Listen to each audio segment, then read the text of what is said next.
Hare Krishna, Hare Krishna, Krishna Krishna, Hare Hare, Hare Hare Rama, Rama Rama, Hare Hare.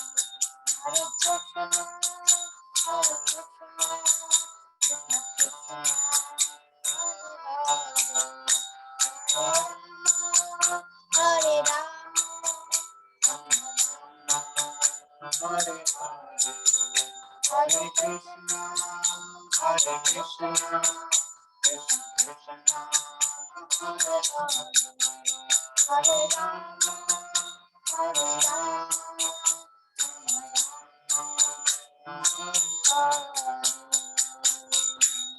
हरिनाम संकीर्तन की जय, हरे कृष्ण महामंत्र की जय, श्रील प्रभुपाद की जय, तगोत प्रेमानंदे हरि हरि बोल, हरि हरि बोल। जय।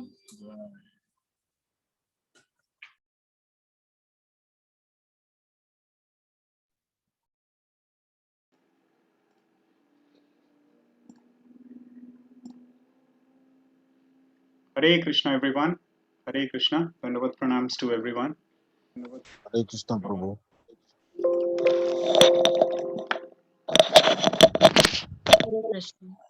Hare Krishna, Mataji. Are you people able to hear me? Yes, Prabhuji, we are able to hear you. Okay.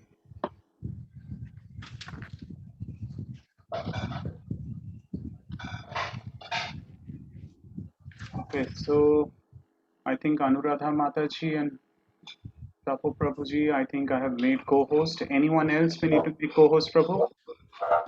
I think only myself and Tapo Prabhuji. Hare Bol, Hare Bol. Once again, Hare Krishna to everyone. Welcome to the 11th day of our 18-day Bhagavad Gita course. Today we see almost 44 participants today. So there is a dropout of almost 50%. Hope that the rest of the participants will join soon. Right. So while the others join, let's have a quick recap of what we have discussed yesterday in terms of 11th chapter as to what we have discussed yesterday. Yes. Does anyone would want to contribute at least one line each? Hare Krishna. Hare Krishna Prabhuji. I just have one comment. Prabhuji, today is Mahashivratri. So firstly, happy Mahashivratri to all the participants. Thank you so And much. this could be the reason for dropping today, because consistently we had over 100 participants every day. Yeah. So I suspect that this could be a reason. So Yes. I don't want to. Yeah. Let's pray Lord Shiva. Through Lord Shiva, maybe we'll pray through Krishna as well. So devotees will join wherever they are. They are enjoying or relishing their what you call japa, or they are relishing their prayers to the Lord. Let's hope that they are continuing their seva or serving the Lord in their own ways. Yes, Prabhu. Yes. That might be one of Yes. the. Yeah. So now I just give you my 3 points, which I see. I have written down that this chapter 10 is all about vision, see, source of everything, essence of Gita, and everything, everywhere is Lord is present. The first one is 1 to 7, the second one is 8 to 11, and the third one is 12 to 42. Yes. Thank you so much, Prabhu. That's it. I give the rest of the participants other chance to speak out. Yes. Not anymore, Prabhuji. Thank you so much. Let's give. Okay. Thank you so much. Prabhuji. Yes, Prabhu. Prabhuji, yesterday we discussed about where Krishna lies. Krishna lies everywhere, even in the flower, in water, in everywhere. Whatever the object in the universe, he is there. And we discussed the concepts of KEE, knowledge and essence and experience, I think. So these 2 points we discussed. Haribol. So what is the importance? How will that help us? Why should we know that His presence everywhere? Why is that going to help us in we being in this material world? How is that going to help us? So your mind will become free when you know that. Yes, two things we learned yesterday. Our mind we'll be able to fix our mind. And what was the Yes. second thing? This will, Meenakshi, this will establish the relationship with the Lord. Yes, so we learned about three things yesterday. There are three new concepts we learned. One is the Sambandha Jnana, the Abhideya Jnana, and the Prayojana Jnana. Right? Sambandha, Abhideya, and the Prayojana. Don't forget these three aspects. The Sambandha is we will be able to connect with the Lord and we'll be able to have a relationship with the Lord. Abhideya is we'll be doing those activities. What are those activities? The first thing is maybe always we can, the easiest thing I would say is Smaranam. Chanting. Yeah, chanting, yes, chanting. We can do that, but I don't know how easy for all our devotees. When I started chanting, it was like tough, right? How many of us agree that it is tough because we are not able to focus our mind? At times, we are not able to focus our mind. While I'm chanting, maybe our mind goes here and there. We'll be thinking, oh, what I'm supposed to do? What is happening in my office? I was going to do this. I'm supposed to do this. This is what happens, isn't it? So, but thinking about the Lord, Smaranam, if as you said, Mataji, if chanting is the best thing, if you feel chanting is very easy, you're already almost like elevated, Mataji. You're really blessed. Your Lord has already been merciful to you. That's what we can. Thank you, Guruji. Thank you, Guruji. Hare Krishna, Hare Krishna. Hare Krishna, Prabhuji. Prabhuji, I would like to ask you that Krishna is the Supreme Lord, no doubt, and you have been explaining it, and even Suhas Prabhuji has also explained nicely. But what I feel that the temples of Supreme Lord Ram and Krishna are seem to be very rare, while the temples of demigod are seems to be more in human society in comparison with Supreme Lord. Why this difference is so much felt like this? Could you please say something? Your opinion, please. Sure, Prabhu. It's no problem at all. It depends from time, place, circumstances.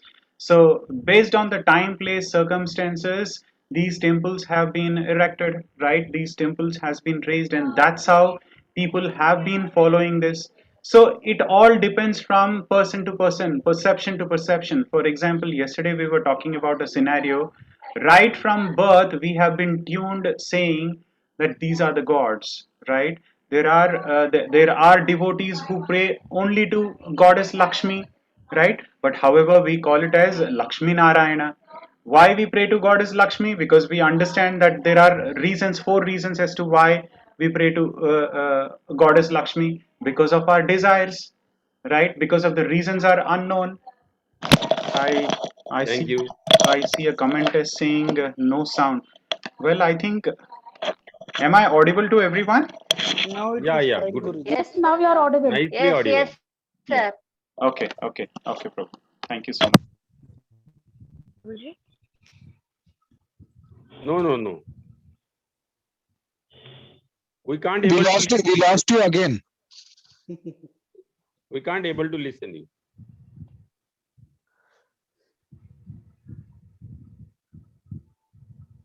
No, not able to hear anything now. We can't hear you. We can't. Now we are not able to hear you, Prabhuji. Is it clear now? Now it is clear. Okay. Now it is Yeah, clear. now Now it is here. clear. Now we It's can. better. Yeah, sorry about that. I'm so sorry about that. Okay. Okay, so while the reasons might be many or the reasons might be few in terms of why these temples have come up with various, as you rightly mentioned, Prabhuji, it was the demigods. For example, if we see in what you call in the Satya Yuga or Treta Yuga, also there used to be many temple worships. Now, why they were demigod worships during that time, place, and circumstances? If we see in if we go to the skandhas of Ramayana as well, Lord try to worship his what you call Lord try to worship the greatest of who's called the Shiva, right? The Shiva Tattva. Why did he worship the Shiva Tattva? How do we understand that? Because he worshipped the Shiva Tattva Reason being, he was supposed to kill the demon called as Ravana. Right now, who's Ravana? Ravana is the greatest bhakta or the devotee of Lord Shiva. Shiva, right? Shiva. So he is trying to, how do we understand from our senses over here in that particular tattva? The only way that we can understand is, so he's trying to take or trying to take the shelter of Lord Shiva at that point of time, and is also trying to pray to Lord Shiva, stating that, look, I'm going to kill your devotee as well. I'm going to fight with your devotee. Because remember, we were talking something about sins and aparads, right? Sins are Yeah. something which can be pardoned, but aparadha is the biggest things which cannot be pardoned. As I was saying yesterday or day before yesterday, I don't remember, I think yesterday we were talking about aparadha. Committing a aparadha is like, once someone commits a aparadha, the Lord is not going to turn back and see. That is exactly why Lord was trying to set an example over there, saying, yes, I'm praying you as the Shiva Tattva, and I'm going to annihilate or I'm going to kill Ravana, who is your devotee. So those are the pastimes or the continuous pastimes which keep happening, and that is how we can understand about that. So the Thank you, Prabhuji. Nicely explained. Hare Krishna. Leela, Hare Krishna, Leela. Guruji. Hare Krishna, Mataji, please. Yes, Mataji. Could you please repeat what is, you said the last one, Jnana? The Sambandha Jnana, the Abhideya Jnana, and the Prayojana. Sambandha, Yes, Abhideya, and Prayojana. yes, the Prayojana Jnana. Could Yeah. you please explain that again? Okay. So what happens at the first place, at the first instance is Sambandha. So what is Sambandha?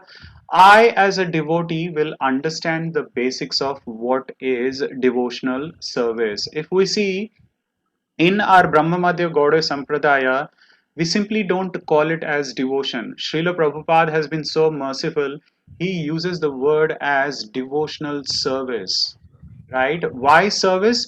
Because if we see almost in many of the sampradayas, in other four, I hope we all remember there are four sampradayas, right? We all remember? On the fourth day, we would have learnt about the four sampradayas. Okay. The Sri Sampradaya, the Lakshmi Sampradaya, Brahmamadya Gauda Sampradaya, and the Rudra Sampradaya. These are the four Yes. sampradayas, right? And Rudra we belong to Sampradaya, the, correct. yes, and we And belong to Kumara the, Sampradaya. yes, the Kumara Sampradaya. Perfect. So, and we belong to the Brahmamadya Gauda Sampradaya, right? Okay. So, what I'm trying to say here is, so we all, in all the other sampradayas, while everyone are expecting something called as mukti or moksha, but here, what, based on Chaitanya Mahaprabhu, when he descended just 500 years back, so what do we expect as a Vaishnava? So we do not expect something called as mukti or liberation. So when, or moksha, right? So basically, what we expect when we go back to the Godhead, we still continue, we would want to serve the Lord, is what we are trying to address here. We are not looking for just for moksha, right? We would like to go back and serve the Lord as well when we are going back to the Godhead. That is the essence which we are looking at. So when we are trying to talk about these three aspects, that is Sambandha, Abhideya, and Prayojana, Sambandha is where we'll try to understand the basics of what is devotional all about, how do we start chanting, right? And then we will get into something called as bhajana kriya, then we will get into something called as a sangha or the association, the abcd principles we'll get into, and post that we are in continuous stages of it, continuous stages of connecting with the Lord. That is our sambandha jnana. And then what happens, then we start, because we know the base of all these devotional activities, then we try to be something called as a steady or firm, right? From the Bhaktilata Bija fructifies, and then we go into a steady mode, right? We become something called like a Sthita Prajna, not so like a Sthita Prajna. Sthita Prajna is a person is way beyond like a self-realized soul, right? So how do we understand here? So then we get into the next stage called as Abhideya. What is Abhideya? We get into something called as the activities. What are activities? We were at an entry level devotee called as the Kanishta Adhikari, right? Then we will start to learn, we will read our scriptures, which we are doing right now. We will do our swadhyaya about our scriptures, and then we will get into association, and when we start discussing, remember yesterday we spoke about the Chatur Shloki, Tushyanti cha, Ramanti cha, and then we will get into more of these activities, Bhajana Kriya, right? Doing deity worship and so on. And that's how we are able to enjoy or so-called joyful in our activities, whatever we do. Then the final comes is the Prayojana aspect, where we are very firm and we are steady, and which is the next level, where from Kanishta we are getting into Madhyama, and then we are trying to be at a Uttamadhikari. Now, what is the difference? Uttamadhikari is a person who knows not only the knowledge of Krishna, but at the same time, if somebody is trying to fool him by giving any other information, this particular person will be able to answer back to that person as well. That is the stage of the Uttamadhikari. So at this stage, at the final stage, that is at the Prayojana stage, what happens? There are loving exchanges of the Lord, right? Brahma bhuta prasannatma na sochati na kankshati. At this stage, this particular devotee is already equipoised stage, right? For him there is no sitoshna dukkha, there is no sukha or dukkha. He doesn't understand any pain at all, no miseries at all, no material miseries at all. Why? Because almost he's thinking about the Lord, serving the Lord. For him it doesn't matter if there is money, if there is food to eat. And then that's how the Lord reciprocates with his mercy. So these three aspects are what we learned yesterday.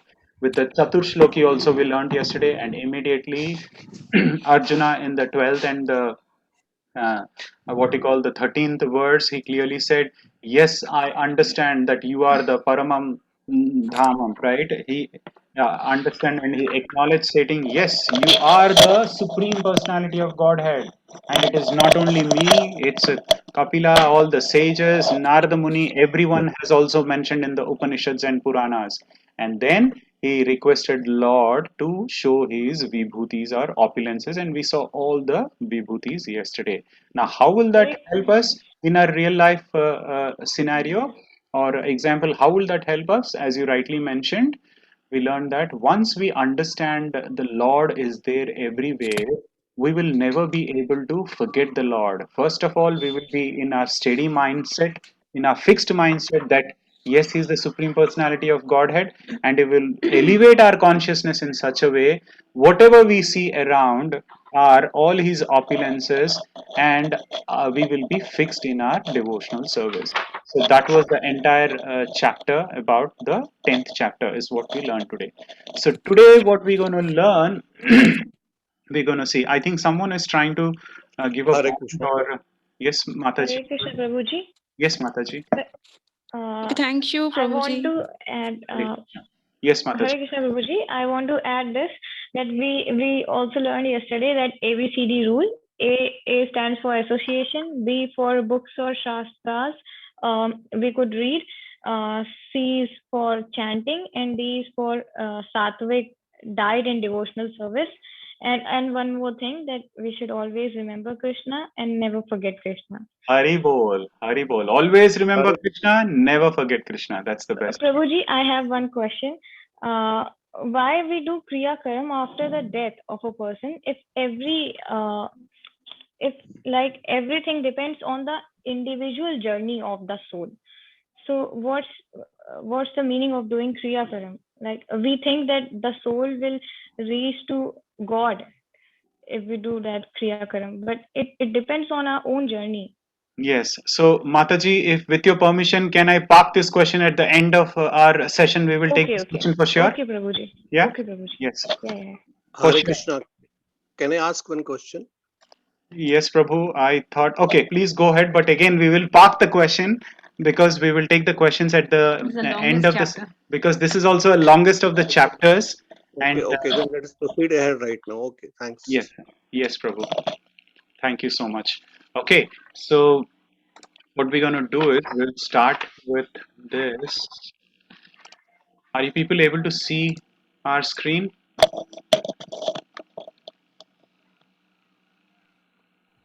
Yes, Yes, Prabhuji, we Prabhu. are able to see. Yes, Prabhuji. Okay. So with all your permission, we're going to mute you all.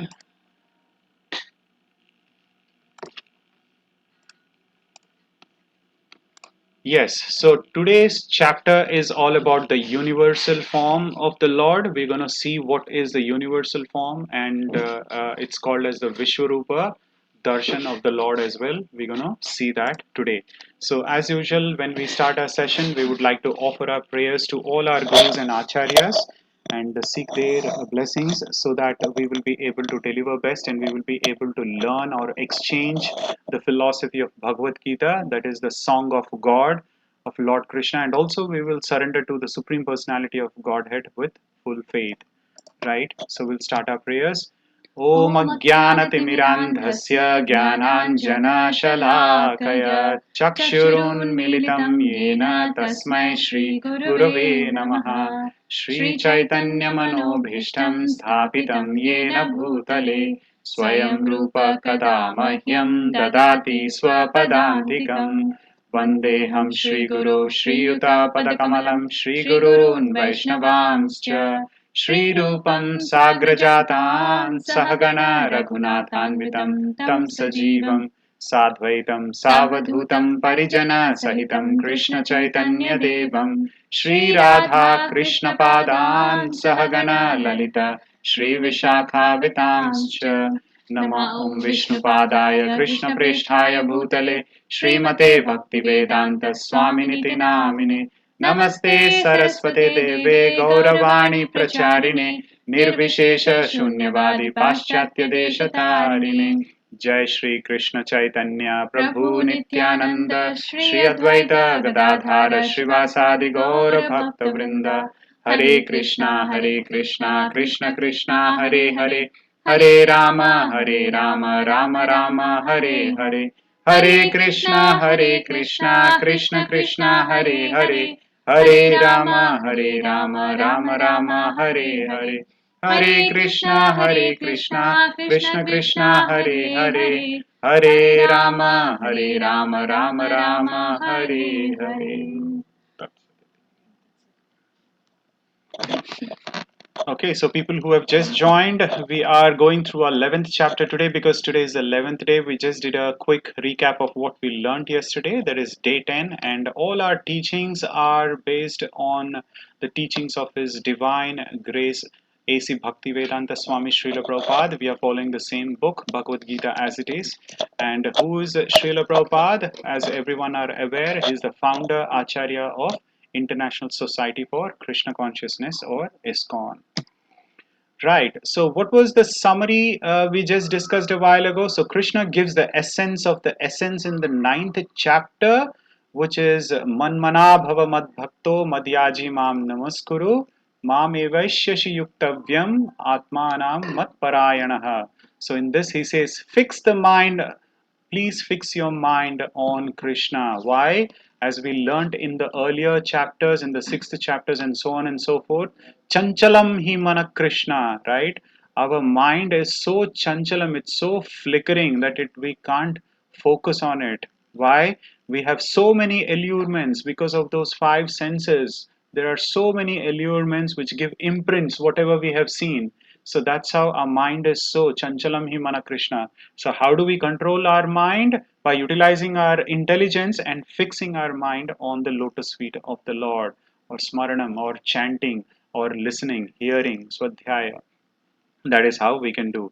And what was the conclusion of the 9th chapter? Was about pure bhakti, shuddha bhakti, kevala bhakti, ananya bhakti. That's what how one should become a pure devotee of the Lord, was clearly explained in the 9th chapter. And then Arjuna ponders as to how to fix the mind, and that is where Lord starts explaining about all his vibhutis and opulences. Right? The first verse was like Bhuya. So that's where he said, hear to me, hear to me. The hearing is the main aspect that was emphasized yesterday. And what was the conclusion of chapter 10? Krishna says, I pervade all. I am the cause of all causes. I am the source of everything. I hope we remember those 4 verses are very important. If you can by heart them, nothing like it. It's as good as that you are reading the entire Bhagavad Gita if we are reading these 4 verses. Aham sarvasya prabhavo. That's what the 4 mata sarvam pravartate. From me everything emanates. That's where he declares it. Lord Krishna declares it, and he describes all his opulences. Why does he do that? Because of which, by which once a devotee understands that, we will be able to see him everywhere, right from a small anu to a tiniest of the particle to the Sumeru, Mount Sumeru. We saw many things yesterday. We saw he's there in the water, in the shark, the taste of the water, anything and everything we saw yesterday. He's there, all the demigods, whoever is the best of the demigods also, he was there. That's what we understand, right? And then Arjuna again ponders, can I see that all pervasive form? So he starts thinking in his mind again, right? As we all know, Lord Krishna has the six opulences which we learned. Aishwarasya, Samagrasya, Virasya, Yashashaha Shriya, right? He's full of riches, he's full of beauty, he's full of strength, he's full of knowledge, he's full of fame, and he's full of beauty. We learned all these things as well yesterday, and we established that why he is called as Bhagavan. I hope we all remember. Uh, right, so I hope we all remember about it. So that's where now he's again pondering. Now we know that these are the six opulences, and are these opulences like semi or partial or limited? No, they are unlimited, and that's why he's called as a source of everything. He is the proprietor of everything, he is the enjoyer of everything, and he is the controller of everything. SPEC, spec. He is the source of everything, he is the proprietor of everything, he is the enjoyer of everything, and he is the controller of everything and anything.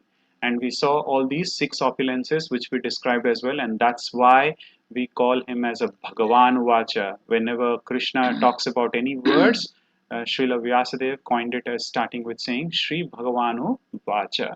So now Arjuna is pondering or wondering, can I see that all pervasive form? I would want to see that all pervasive form, is what he's asking. So how do we understand this in our material world? But how do we understand this? This is an arrangement or the exchanges between the Lord and his bhakta, that is the devotee, so that we in this material world are able to understand the tattva about the universal form. And how will that help us?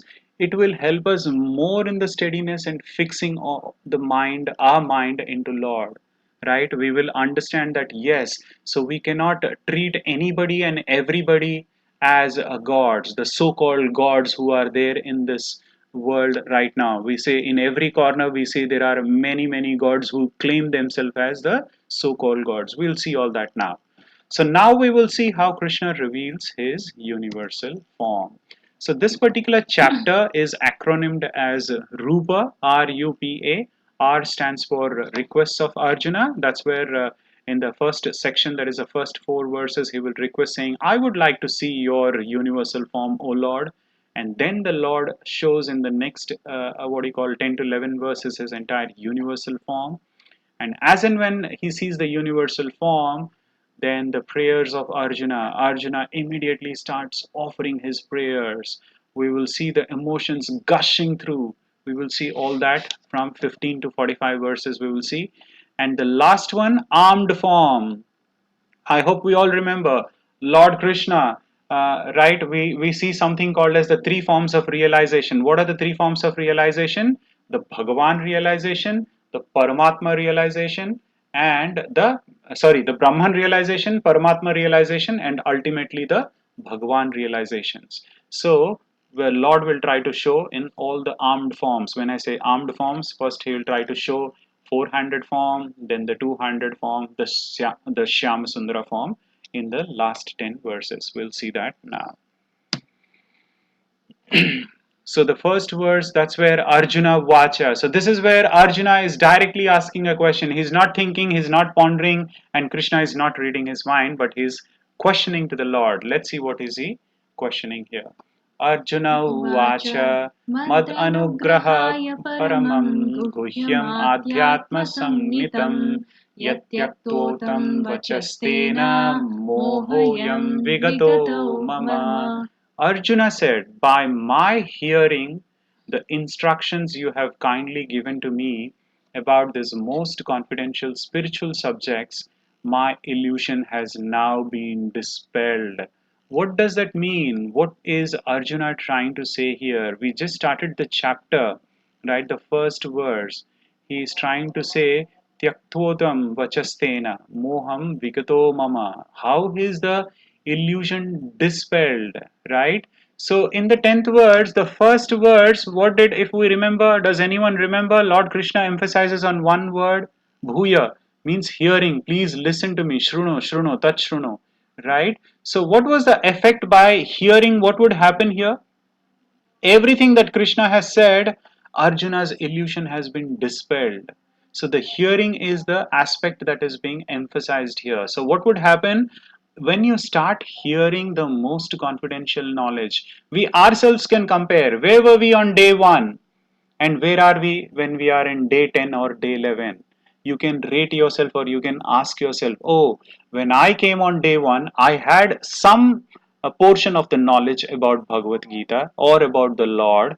But now, after going through this particular scriptures and through this course of the overview or the essence of this Bhagavad Gita 18 days course, now my information has gone from here to somewhere here, right? Yes or no? How many of us agree?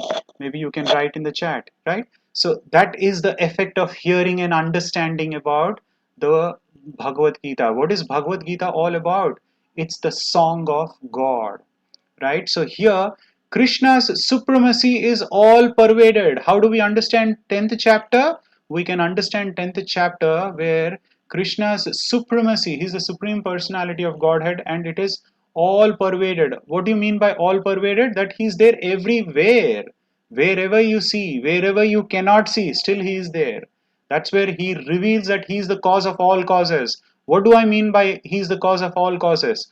Yesterday when we closed our session, someone asked about what is the difference between Bhagavad Gita and what you call Srimad Bhagavatam. I think Pragya Mataji was asking, right? We said Bhagavad Gita talks about the 5 main topics. What are the 5 main topics? They are very important. Please remember them, right? Ishvara, Jiva. Jiva is we, all the Jivas, right? The Purusha, we are the Purushas. Ishvara, Jiva, the Kala, the Karma, and the Prakriti, right? So why am I talking about these 5 elements right now? Because by understanding the 10th chapter, when he revealed all his vibhutis, we will know that he is the cause of all causes. He is the Karana, Sarva Karana Karanam. The cause of what? The material nature, the cause of the living entities, the cause of all the demigods, the cause of all the incarnations, the Purusha incarnations, the Shakti Aveshaka incarnations, you call it, whatever incarnations are there, the Mahavishnu incarnations. Remember, we spoke about the 3 from Mahavishnu, 3 Vishnus comes into picture: the Karanodakshaya Vishnu, the Garbhodakshaya Vishnu, and the Kshirodakshaya Vishnu. Right? So, what would happen if I know this? If I understand this knowledge, just like Arjuna's illusion was dispelled, our illusion also will be dispelled. How will it be dispelled? That Krishna is an ordinary friend or a human being. The questions which we have: when was he born? How come he was born to Mother Devaki? So we will understand, a devotee will clearly understand that Devaki Mataji or Devaki has clearly emphasized, stating that what you call, she has requested the Lord. She is the greatest of the devotees, where she has requested Lord to be born in her womb, and that is how Lord chooses her to do the pastime over there, and that's how he took a transcendental stage, and that is how we can recognize the power of the Lord. That way our illusion will be dispelled. So moving on, the second verse talks about the Kamala Patraksha, O lotus-eyed one. I have heard from you in detail about the appearance and disappearance of every living entity and have realized your inexhaustible glory. So this is still our Arjuna is speaking, and he's trying to what you call acknowledge to the Lord, saying, yes, I acknowledge that you pervade everywhere, but still you are aloof, and I have understood your entire opulences which you have explained as well.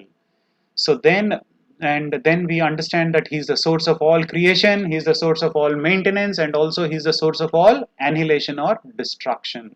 So moving on to the third verse: O greatest of all personalities, O supreme form, though I see you here before me in your actual position as you have described yourself, I wish to see you. I wish to see how you have entered into this cosmic manifestation. I want to see that form of yours. Right? So he's directly asking, Arjuna is requesting the Lord Sri Krishna, that I would want to see you as to how you have entered or created this cosmic manifestation and how you have entered it. Why is he doing that?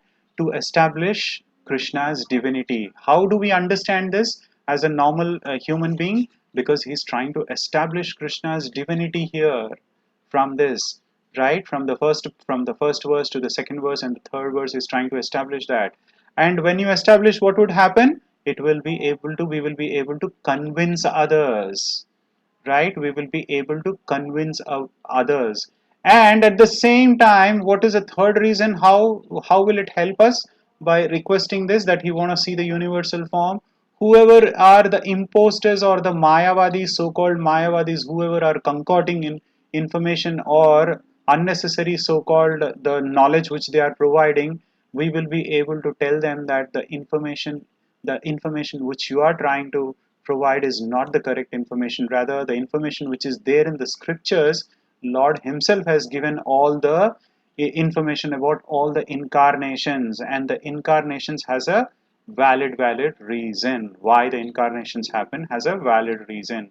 That is exactly why Arjuna, and the fourth reason is, this is exactly why Arjuna would want to substantiate Krishna's statement that he is what he call not an ordinary person, but he is a transcendental person and is a supreme personality of Godhead. And that's exactly why he actually would want to see his form.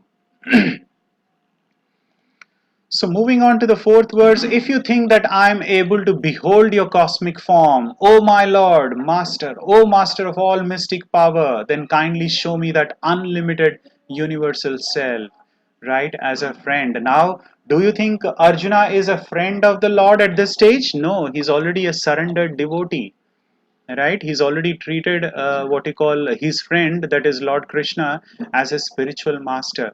So he's requesting his spiritual master, stating, oh Lord, if you think that I will be able to behold your cosmic form. First of all, he's requesting the Lord to show his cosmic form, and he's also saying, if I have the qualifications to see your form. I'm sorry about that, give me a second please. Okay, so he's saying, if you think that I have the qualification to see you, O Lord, and if I will be able to behold, to see all your opulences or the entire, the universal form, please shower your mercy on me, O Lord. That's what, therefore, Arjuna is requesting, right? He's pleading. Is he ordering here? How do we understand this? He's not ordering. He is just requesting. So, how do we understand this?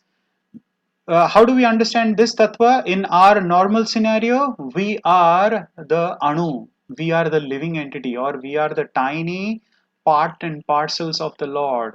And whomever we have treated as a spiritual master, we are pleading. Why do we plead? Because we have completely surrendered. He's not questioning, right? He is not at all questioning, but he is pleading and he is completely surrendered to the Lord. And he's admitting to the Lord that, yes, I, as a living entity, if I have any limitations in understanding you, please give me. Humbly, he has literally surrendered.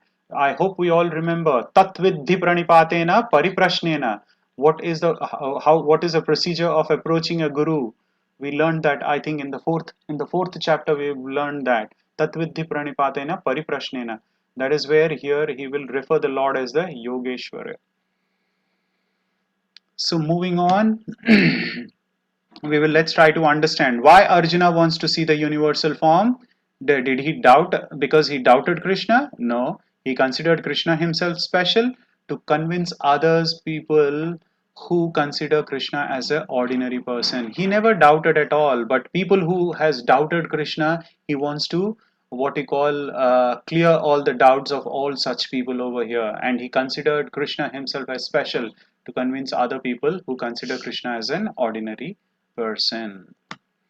So moving on, and also the main aspect that we need to understand here to set a criteria for the future. Now, what do I mean by that? He's also setting a criteria to avoid fake gurus. So next time, whenever you hear that someone says that I am a guru, I am a spiritual master, or the so-called sorry about sorry about that, not a spiritual master. Next time when you hear somebody says I am the God, there are so many proclaimed or so-called gods or the lords that are there in the yuga or these days. Everywhere we see there someone or the other. I do not want to name them. So very after the end of this chapter, when we understand about the universal form, we can clearly go and ask them, okay, oh Lord, if you think that you are the Lord, can you please try to show your Vishwarupa to them? Right? That way we will be able to avoid such fake gurus. If you see Srila Prabhupada, has he ever, while we call him as his divine grace, right? While we treat him as our divine grace, has he ever claimed himself that he is the supreme personality of God or he's God or he's whatever? No, he's always claimed himself as the servant of the God, right? And if we see all his wherever he is mentioned, he calls as his insignificant servant, right? He's an insignificant beggar or an insignificant person or a servant of the Lord. That's how it is. But if we, how do we understand this aspect? As I mentioned the other day, at the age of 70 years, when everyone tries to retire, he took the Jaladuta ship and he got 2 heart attacks, right? And how did he survive? Still, he survived over there with only 40 rupees in his pocket, with a trunk of suitcase or a suitcase of only scriptures, books, and everything. He went and he started preaching from the West. He started his ISKCON movement, and today we see where we are. Right? Ahituki Pratihata. He did not have any expectations whatsoever. The only expectation he had was to spread the glories of the Lord. He accepted his spiritual master and went to spread the glories of the Lord. So moving on from the 5th verse, in the next section, what happens? The Supreme Personality of Godhead said, my dear Arjuna, O son of Pritha, see now my opulences, hundreds of thousands of varied, divine and multicolored forms. So this is where Lord Shri Krishna so mercifully unleashes his universal form. This is where he starts off saying, okay, there you go, you want to see, I'm going to unleash my universal form. Okay, so this is one of the stages where what you call he's trying to show the universal form, and there are other stages or other places as well where we can see Lord has revealed his universal form. Does anyone remember? Let's spend 2 minutes of our time. Where else did he show his form?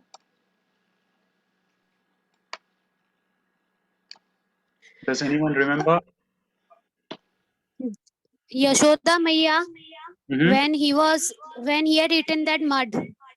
Perfect, perfect. When he ate the mud to Yashodamaya, he has shown the form, and also to Yashodamaya, the second time the Yashodamaya, whenever while sleeping he used to yawn. Whenever he used to yawn, Yashodamaya was like sort of illusioned. What is that illusion? That was the Yogamaya potency. But we in this material world are covered with the illusion. What illusion is that? The Mahamaya potency or the Durga Devi potency. That is the Prakriti. We are covered by the illusion with the 3 modes of material nature. Right? We will learn about the 3 modes of material nature later. When was the next time? These were the 2 instances. When was the third instance? Does anyone remember? We all remember I very think well. when In the assembly of the Dhritarashtra? Haribol, yes, in the assembly of the Dhritarashtra, when he went as a Duta, right? He went as a Shanti Duta from the Pandavas, and he was being cuffed or he was being chained, and he showed his universal or the glimpse of the universal form, the so called, right? That is where we can understand that. And now Yeah, he's trying. Yes, sorry, Prabhuji, go ahead. Prabhuji, that is the time he showed for the first time to even Dhritarashtra. Yes, even All, Dhritarashtra. everyone saw except the 4. Yes, yes. So then there was another instance to sage Uttana after the entire battle of the Kurukshetra when they were returning, and there was an instance where it is mentioned in the Mahabharata Parva. He also showed it to sage Uttana. So apart from this particular universal form, there are other four instances where we can understand that Lord has shown his universal form. So again, I'll mute you all here. Okay, so moving on, we will move on to the seventh verse. O Arjuna, whatever you wish to see, behold at once in this body of mine. This universal form can show you whatever you now desire to see and whatever you may want to see in the future as well. Everything moving and non moving is here completely in one place, right? So he's trying to explain the entire vision of the entire universe, right? What is the vision of the entire universe? He's trying to say not only what is happening right now, he's also saying what was there in the past, what is there in the present, and what is going to happen in the future also. You can see he's giving the vision of the past, present, and the future. He's trying to explain that. Now, how will that make him understand? That way, we all can understand that the Lord is not only there now, but He's always there. He is always there. The Bhagavatam first verse starts with Janmadasya yata anvaya aditaratas swavigya swarat. Right? He's the swarat. He's there since time immemorial. For him, there is no kala or the time element. So moving on, what are we talking about here? In the eighth verse, he says, but Arjuna, you cannot see me with your present eyes. Therefore, I'm going to give you something called as the divine eyes. What is the divine eyes? Divya Chakshu. Behold my mystic opulence. Special glasses. Right? So he's going to get the divine eyes to understand that. Right. We also, most of the times we understand or we think, how is this helping us to? How do we relate this in our normal scenario here? We will think that we are doing everything, Prabhuji, we are chanting, we are doing everything, but at the same time, we don't, some way or the other, little bit we experience bliss, but at times we want to see the Lord as well, or we are not able to understand further beyond our imagination. So, how do we understand this? So, we need Lord's mercy.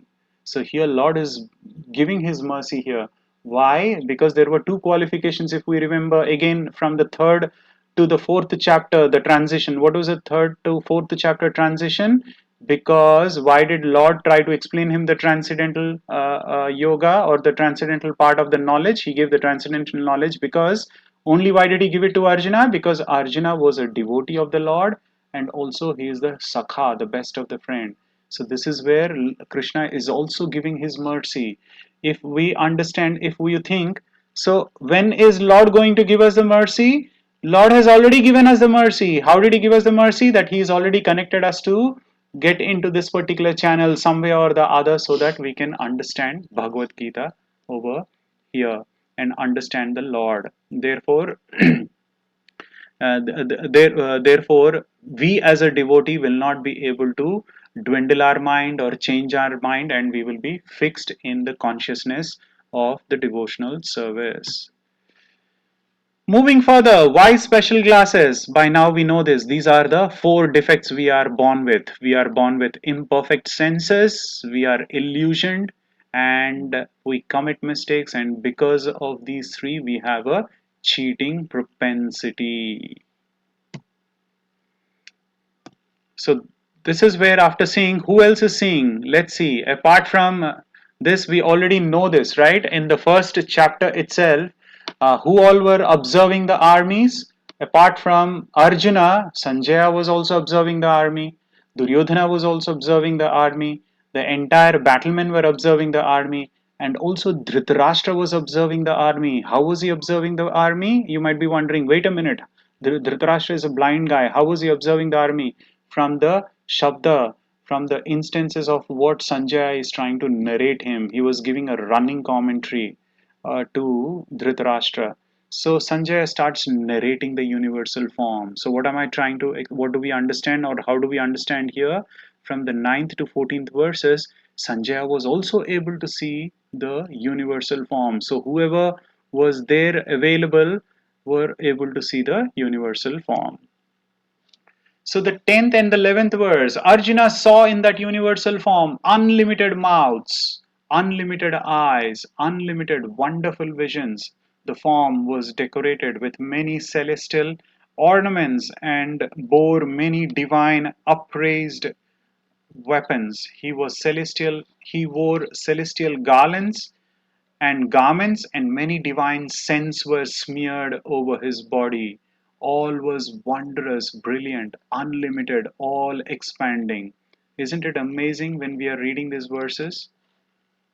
It's so amazing. So he was able to see, Arjuna was able to see unlimited, right? Unlimited mouths, unlimited eyes, unlimited wonderful visions of the Lord. And not only that, he was able to smell the divine sense, the aroma was completely filled, and the entire scent that was there, it was smeared over his body, right? That is how we could understand that the entire manifestations were distributed throughout the universe, and he could see anything and everything. That is exactly how brilliantly it is explained. Right, the 12th verse. If hundreds of, how is that? He's again explaining or elaborating further here in the 12th verse. If hundreds of thousands of suns were to rise at once into the sky, imagine whenever there is a sunlight, whenever there is a sunrise, we see it's so bright. But here, the analogy is hundreds of thousands of suns were to rise at once into the sky. The radiance might resemble the effulgence of the Supreme Person in that universal form, right? What is effulgence? Remember, we speak about Brahman, Paramatma, and Bhagwan. What is there in the Brahman stage? Brahman stage, there is nothing. People who are asking for moksha will go into the Brahman stage. So what is there in the Brahman? There is nothing but the effulgence of the Lord.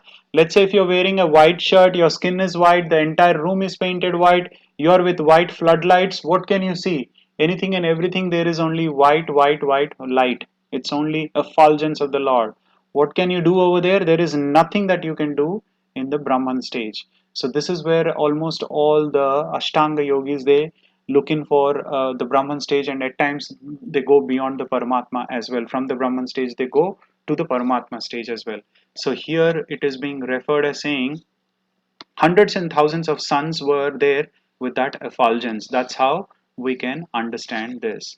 So moving on, at that time Arjuna could see in the universal form of the Lord the unlimited expansions of the universe situated in one place, although divided into many, many thousands. Right? So Sanjay is explaining this to whom is he trying to explain? He's giving a running commentary to our man, that is Dhritarashtra, to the king Dhritarashtra. He's trying to sit over there and he's trying to give the all the information about Arjuna and what you call Lord Shri Krishna, how they were sitting on the chariot and how he's able to see everything from one place, right? And were the others able to see in the battlefield? No, others cannot. Others were not able to see in the battlefield. Why? We just saw Divya Chakshu. He gave the divine eyes only to Arjuna to see that. And how do we understand this? How was what you call Sanjay able to see? Can anyone answer?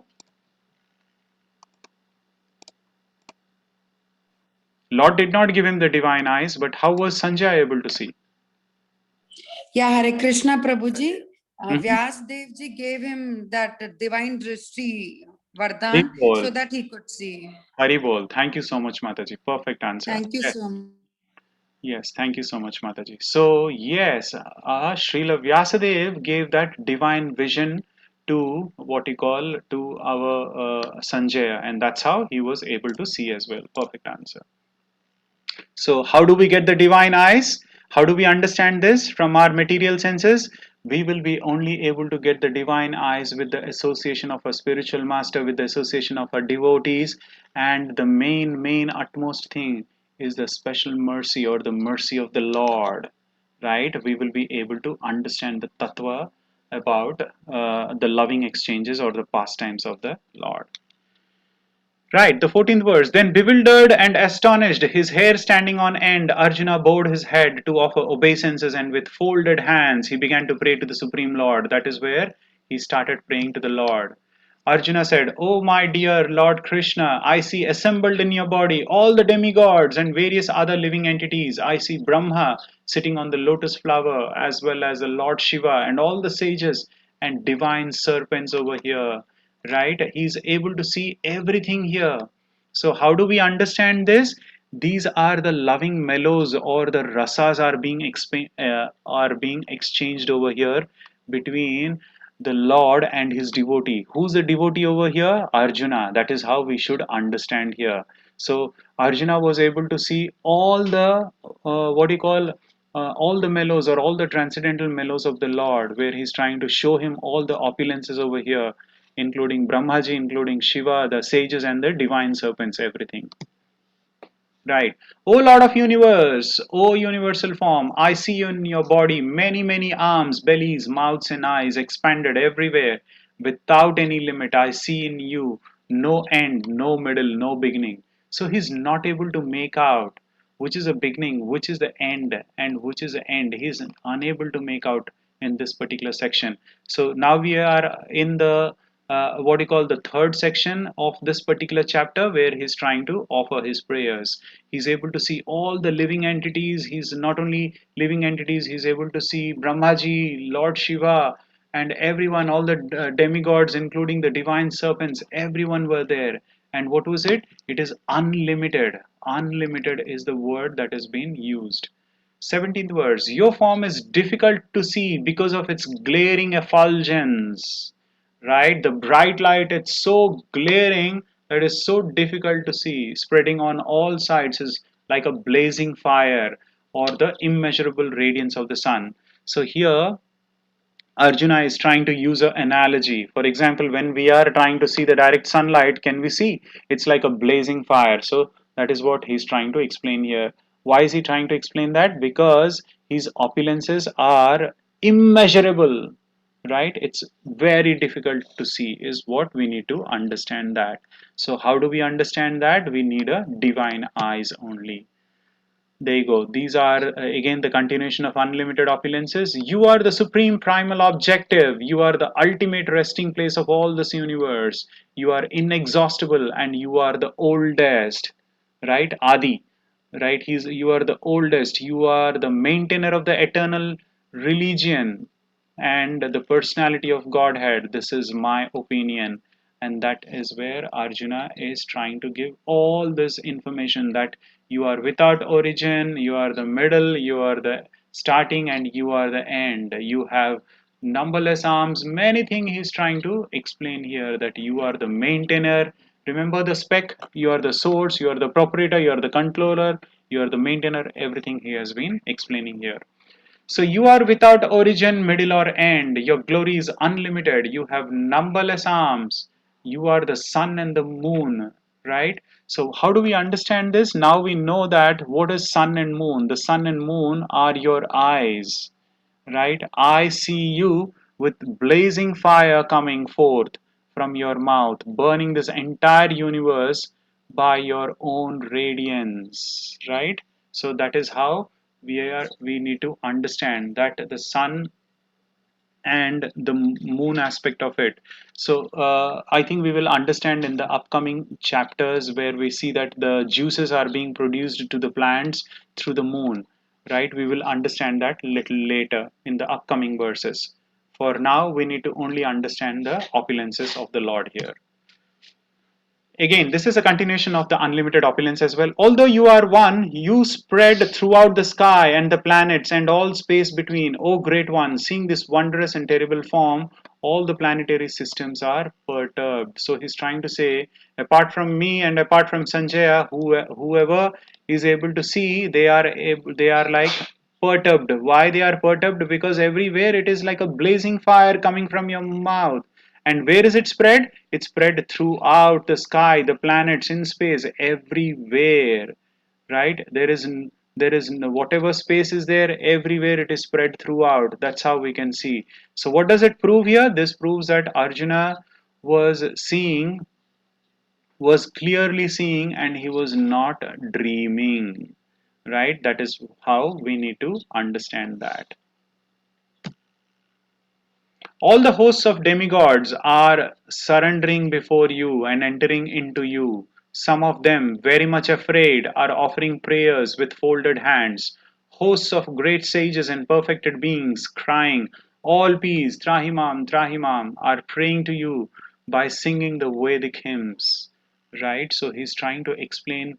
Right, he's trying to explain here in terms of about how the demigods, how the sages are reacting, right, by looking at this particular universal form. And what they are trying to do, they are we need to understand that they are petitioned by the demigods. So by looking at this particular rupa, all the demigods and all sages and everyone are like literally fearful. They are very very fearful, and they have completely surrendered, and they are offering their obeisances and prayers with their folded hands. Moving on to the 22nd verse, all the various manifestations of Lord Shiva, the Adityas, the Vasus, the Sadhyas, the Vishvedevas, the two Ashwini Kumaras, the Maruts, the forefathers, the Gandharvas, the Yakshas, the Asuras, and the perfected demigods are beholding you in wonder. Everyone, right? So here everyone are being explained here in this particular verse. Not only one particular person or one particular, how many ever crore devatas are there, everyone are being explained in this particular verse. Now how do we understand that? So in the Bhagavatam itself is also explained about the Lord body himself, or Lord himself. Srimad Bhagavatam is nothing but the Lord himself. So there also all these things are explained. Sarga Visarga, creation, annihilation, maintenance, controller, all these topics are explained over there. 11.23. So the 23 verse talks about, O mighty armed one, all the planets with their demigods and are disturbed at seeing your great form with its many faces, eyes and arms, thighs, legs and bellies, and your many terrible teeth. And as they are disturbed, so am I, O Lord. That is what Arjuna is trying to acknowledge to the Lord. Yes, over here we see that all the way how Krishna showed from the 19th verse to the 22nd verse, throughout he was showing the Kalarupa, and all the devatas surrendered to Krishna, and all the devatas were all getting scared about the Kalarupa. And now Arjuna himself tries to explain how Kalarupa is trying to, he now will see the glories of how Arjuna is trying to explain about Kalarupa.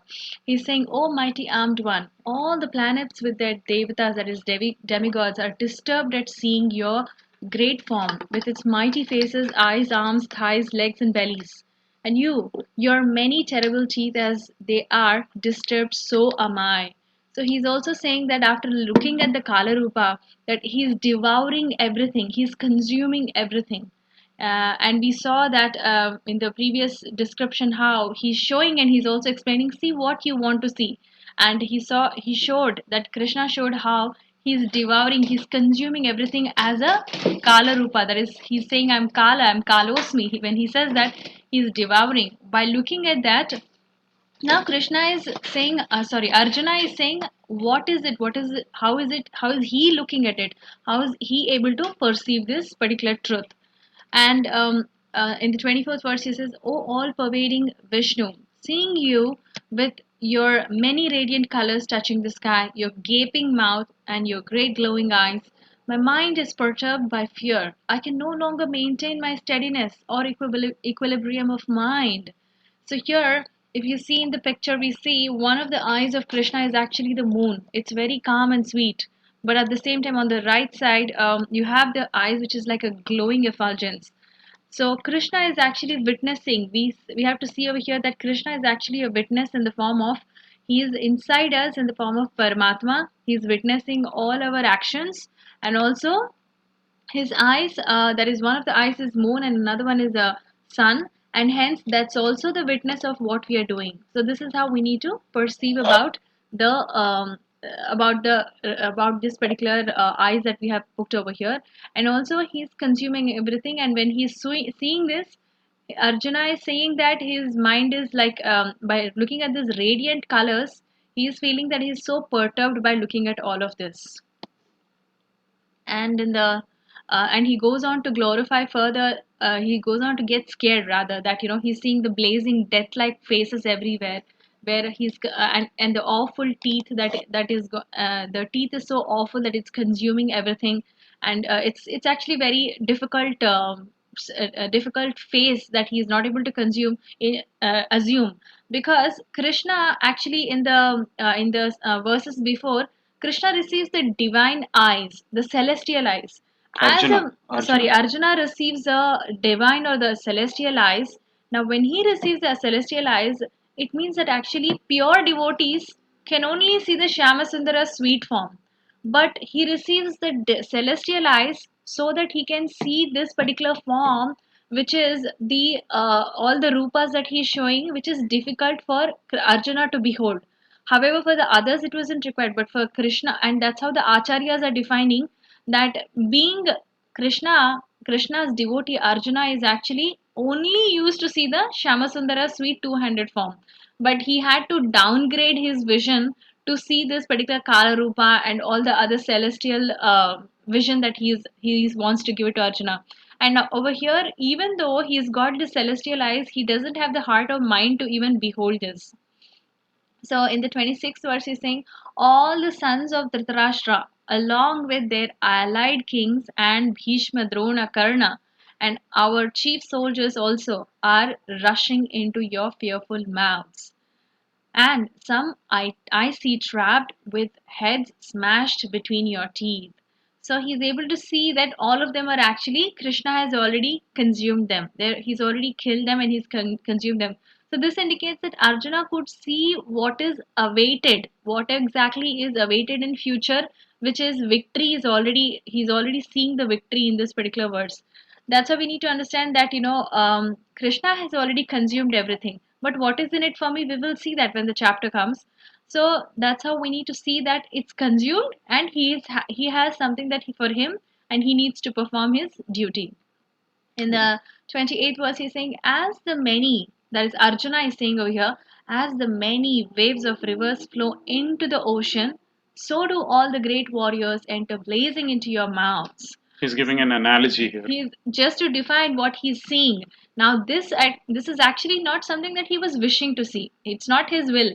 We have to understand over here that Krishna and Arjuna are actually doing, as in the Bhagavad Gita was told, remembrance, forgetfulness, all of this is given by Krishna himself. So we have to understand that Arjuna knows how all the glories of Krishna. But however, Krishna is, for a moment, he would forget that, Arjuna forgets that, he's actually, this is like more of a conversation between each other, but for the sake of all of us, for devotees, for all the devotees, this is a benefit that he's trying to show this. Not that Krishna, it's not like Arjuna doesn't accept Krishna's supremacy, but it's for all the future people or for all the devotees. This has been casted, that is the Bhagavad Gita is written, and also it's given to us so that we will be able to understand it better. So, and serve the Lord better. Yeah, and serve the Lord better, because Krishna is leaving this imprint for us, for our sake. And hence, when he's giving this analogy that many rivers flow into the ocean, so do all the great warriors enter into the blazing of your mouth. So everything is, so he's consuming everything, and it's like rivers flowing. The way rivers flow, the bodies are flowing into him. They are getting created by Krishna, that is the two-handed form of Krishna, and they are getting consumed by Krishna himself. So the Kalosmi, as the time comes, everybody is consumed by Krishna. And further, Arjuna goes on to glorify that, O Lord of the Lords, so fierce of form, please tell me who you are. I offer my obeisances unto you. Please be gracious to me. You are the primal Lord. I want to know about you, for I do not know what your mission is. So now he's even more scared, he's literally shivering kind, and he's asking, Oh Lord, please let me know what is your What is your mission? Why are you here? Why are you? He's offering his obeisances again and again. Like, why are you here? What is your mission? Who are you? What is your mission? And what is it that you're looking for? So this is how he's questioning the Lord, and he's puzzled. He's puzzled, and he's exhibiting that puzzled mind in his he has a very puzzled expression. So we will see that how further we define about time, how Krishna is going to request, or how he's going to explain about he wants him to be an instrument in the further verses. And this is how when he's asking that I don't know what why am I seeing this, and I'm so puzzled about all of this. And then he goes on to the next section, which is time I am. So Krishna now explains that he His himself, Kalarupa. he's saying that I am, so I have to consume when the time comes. I consume everything. So Krishna answers over here from 32nd verse onward that I am time and I destroy everything. So the Supreme Personality of Godhead said, time I am, the great destroyer of the worlds, the great destroyer of the worlds, and I have come here to destroy all people, with the exception of you. So he's only going to accept only the Pandavas to be staying there, and all the soldiers here on both sides will be slain. So here he is already giving the future, and he's seen it that Krishna has consumed everybody, including Bhishma Deva and also Drona. So he's saying that only the Pandavas will be left, but rest everybody will be slain. Becoming an instrument, this is very nice. So here Krishna is, he's asking how he wants Krishna wants Arjuna to be the nimitta matram bhavasavya sachin. This is a very important verse. Yeah. Tasmat tvam Tvam uttishta uttishto yasho yasho labhasva labhasva jitva jitva shatrun shatrun bhukshva bhunksva rajyam rajyam samudhvam samudhvam mayaiva vete nihitta nihata purvam purvam eva eva nimitta nimitta matram matram bhavasavya bhavyasavya sachin. sachin. So nimitta matram bhavasavya sachin. Krishna is asking nimitta matram. So he's asking him to be an instrument for only an instrument for his all the things that he is going to do it in future. So therefore get up, prepare to fight and win glory, conquer your enemies and enjoy a flourishing kingdom. They are already put to death by my arrangement, and you, O Sabyasachi, can be but an instrument in the fight. So Krishna is very merciful that we think that we are the doers, but we are not actually the doers. We always have, because of our body, because of our contaminations like Bhumi, Rapu, Nadu, that we have received The in this Panchamahabhuta. the Yeah. Panchamahabhuta that we have received, we think that we are the people who are doing, I'm the doer. But here we see how Krishna does everything for us, and he wants to glorify his devotees also. At the same time, he will not take any credits, and he is requesting also nimitta matram bhavasavya sachin. So he's saying, but an instrument, become an instrument and fight. So this is how Krishna is very merciful over here, and he's asking you become in the Lord's plan. So when we are making our own plans, there we are not really successful. So Arjuna's motivation is to fulfill. Actually, Arjuna's real motivation is to fulfill Lord's desire, and he wants to fight in accordance with whatever desire Krishna has, and whatever Lord's plan is there in the material world, he wants to fulfill. But at the same time, the sign of intelligence is that we should all remove that we are the doers, and we should let Krishna be guiding us in our life of whatever we want. He knows, like for example, when we enter a movie theater, in the middle of the movie theater, in the movie, if you're in the middle of the scene, you won't know what is going on in that particular scene. But however, Krishna has seen when it started, how it's going to end. He has seen everything, so he knows to guide us better. If you want to be successful, we should not make our own plans. Rather, if you want the movie to end well for our own self and for everybody, if we just leave it to his hands, he will end it well for us. If you're thinking I'm going to make my own plans and I'm the doer, I'm actually going to take care of everything by myself, I'm going to everything, I'm not going to leave anything unturned, I'm trying to do, that I will try to do everything, that becomes a hurdle for us.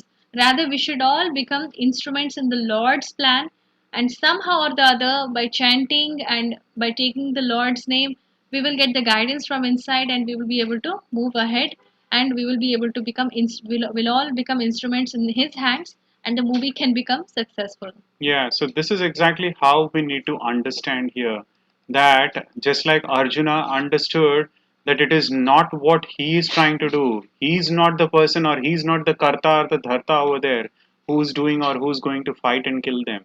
I hope we all remember Mam Anusmara Yudhyacha, right? So Mam Anusmara Yudhyacha. Krishna clearly told in the beginning itself, you always think about me and you do your whatever prescribed duty. So for us, when we take the path of Bhakti Yoga, which is the taking the topmost elevator rather than climbing the stairs, I'm sure we all know about that. So rather than taking the stairs, if we take Bhakti Yoga, ultimately Lord will be able to, with His mercy, He will be able to utilize us as an instrument and with His Lord's plan rather than we going with our plan. Because He knows He has better plans for us, because we, with these pancha mahabhuta, our body is made up of gross and the subtle elements. The five are the gross elements and the three things are the subtle elements: mind, intelligent and false ego. These eight elements together, which we already learned that in the 7th chapter, bhumi apo nalo vayu buddhi revam, all those ahankara buddhi manya iti manya. So all those ashtadha, all those things we are made up of. So that's how we have to engage our entire body through our devotional service, and that's how we need to become an instrument of the Lord. Yes, so it's very clear that we should become an instrument in the Lord's plan, and hence it is possible by Lord's mercy we will be able to make our own plans or Krishna's plan. When we make Krishna's plan successful, that's when we are also equally successful. And plan of the Lord and his devotees. What are the plans of the Lord and the devotees is what we'll see in this section, where it's saying Drona, Bhishma, Jayadratha, Karna, and other great warriors have already been destroyed. Therefore, kill them and do not be disturbed. Simply fight and you will vanquish your enemies in the battle. So Krishna is already giving the tattva of what is going to happen in the battle. Everyone's already killed. So you just have to become an instrument in whatever I have. It's already done completely. It's all complete. But you just become an instrument and you take the glorification. You become successful by taking all the credits. This way, my devotees will be glorified, and he feels very happy when his devotees are glorified. So how do we understand here in our real life scenario? How do we understand by the ABCD formula? Association, right? Then B is reading the books and the Shastra. She is chanting, devotional service, and the utmost thing. Still, you have any questions? Surrender to your spiritual master, right? Then only we will be able to understand what is the plan of the Lord, rather than we taking our own decisions. Surrender to your spiritual master, and the spiritual master who understands you very well. Whenever there is a doubt, surrender to your spiritual master. That's how you will be able to get information correctly. Yes, and the next verse, Arjuna is asking, Arjuna is, after hearing all of this, immediately he is offering prayers, and he requested for the universal form. Krishna has already shown the universal form and also the Kalosmi Kala Rupa, also that he's devoured everything, and he requested to fight. And then Gogon Sanjaya said to Dhritarashtra, O king, after hearing these words from the Supreme Personality of Godhead, the trembling Arjuna offered obeisances with folded hands again and again. He fearfully spoke to Lord Krishna in a faltering voice as follows.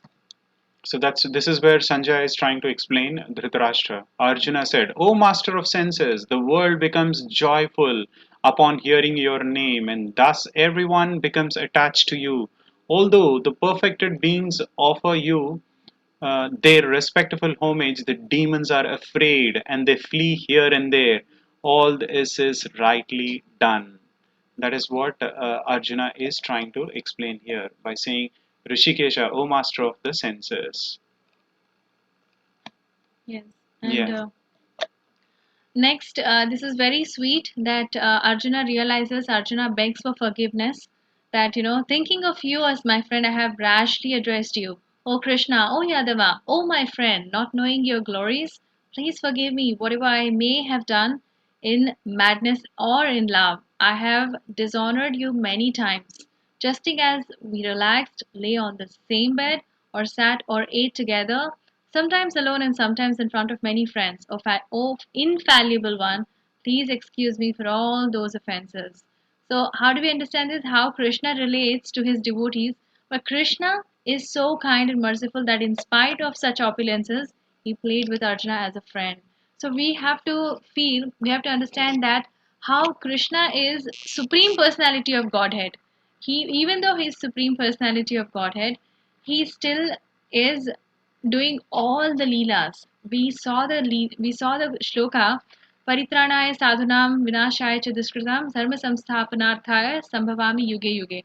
So we know that Krishna comes for three reasons. One is to because his glories are his devotees are requesting him, and second that he wants to re-establish dharma and also to kill the miscreants.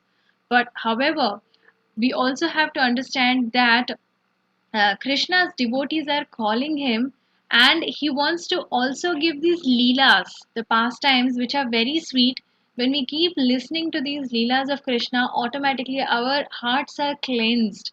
So, whenever we are reading Bhagavatam, we are able to hear about Krishna time and again.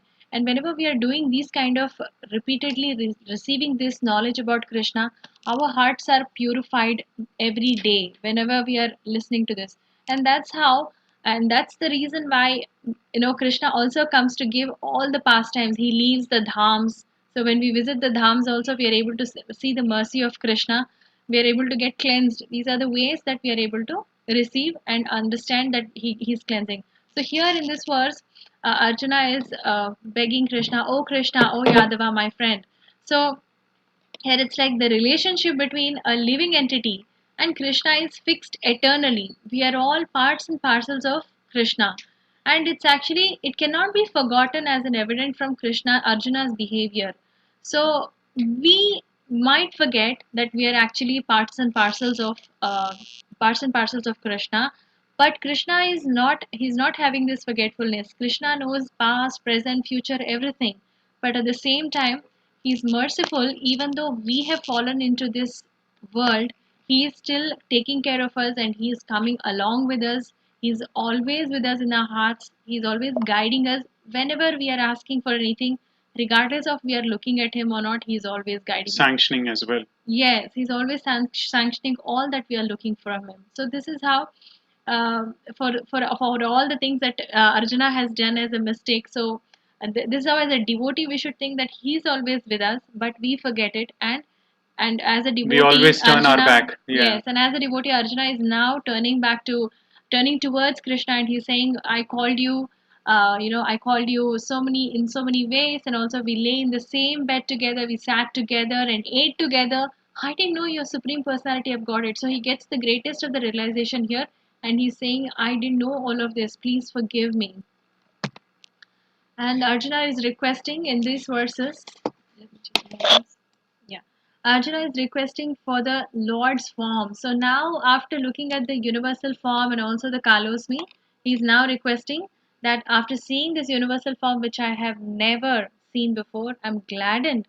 But at the same time, my mind is disturbed with fear. Therefore, please bestow your grace upon me and reveal again your form as Supreme Personality of Godhead, O Lords of the Lords, O Abode of Universe. So, when Krishna gave the divine or the celestial eyes, he was actually a pure devotee of Krishna.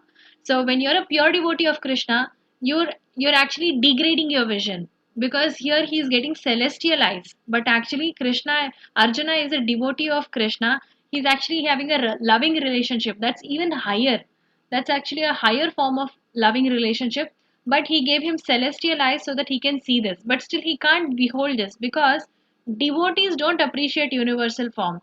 Because devotees, the Mayavadis or the ones who are like Brahmavadis, they would like to go back to moksha and then be in the Brahman effulgence and everything. They may like the Vishwarupa, they pray the Vishwarupa. But actually, the devotees of the Lord, they want to serve. Like Prabhuji was explaining about, we don't want to go to get moksha. We want to get the service of the Lord. Wherever we are, we want to serve the Lord with all our hearts. And that's why Vishwarupa or Viratarupa is not one of the devotees' interests. The devotee's interest is he wants to see the two-handed Shyama Sundara beautiful form, which is the most attractive one for the devotees. But at the same time, we all have for understanding the greatness of the Lord. Yesterday we saw that Krishna is all around us in so many forms, like in the air, he's the Vayu and the topmost of everything. And today we saw how he's great because he's also holding all of this material manifestation, Material, spiritual, everything. Yeah. material manifestation, that is the world, that is the earth, is actually him. He is actually the Virata Rupa. He is the one who is there in everything. He showed that he showed in his all the facial forms that he's the one who's everywhere surrounding us. At the same time, here he's asking, please can you come back to your the two-handed form. Arjuna is requesting for the Vaikuntha form. O universal form, O thousand-armed Lord, I wish to see you in your four-handed form with helmeted head, with a club, wheel, conch, and lotus flower in your hands. I long to see you in that form. O best of the Kuru warriors, no one before you have seen this universal form of mine. For neither by studying the Vedas, nor by performing sacrifices, nor by charity, nor by pious activities, nor by severe penances can I be seen in this form in the material world. So Krishna is explaining here that only because you have some people might think I will study a lot of Vedas, I will just do so much charity, I will just do so much sacrifices, I'll become very pious, and I will be able to see this Vishwarupa or the four-handed form is what people think. But it's not possible. Only upon Krishna's mercy, only if you have the love from Krishna's side, can we be seeing him on and being very personal with him. Only we will be able to, is what Krishna is trying to say, that Krishna is establishing, O Kuru warriors, no one has seen it before, no one has seen this universal form before.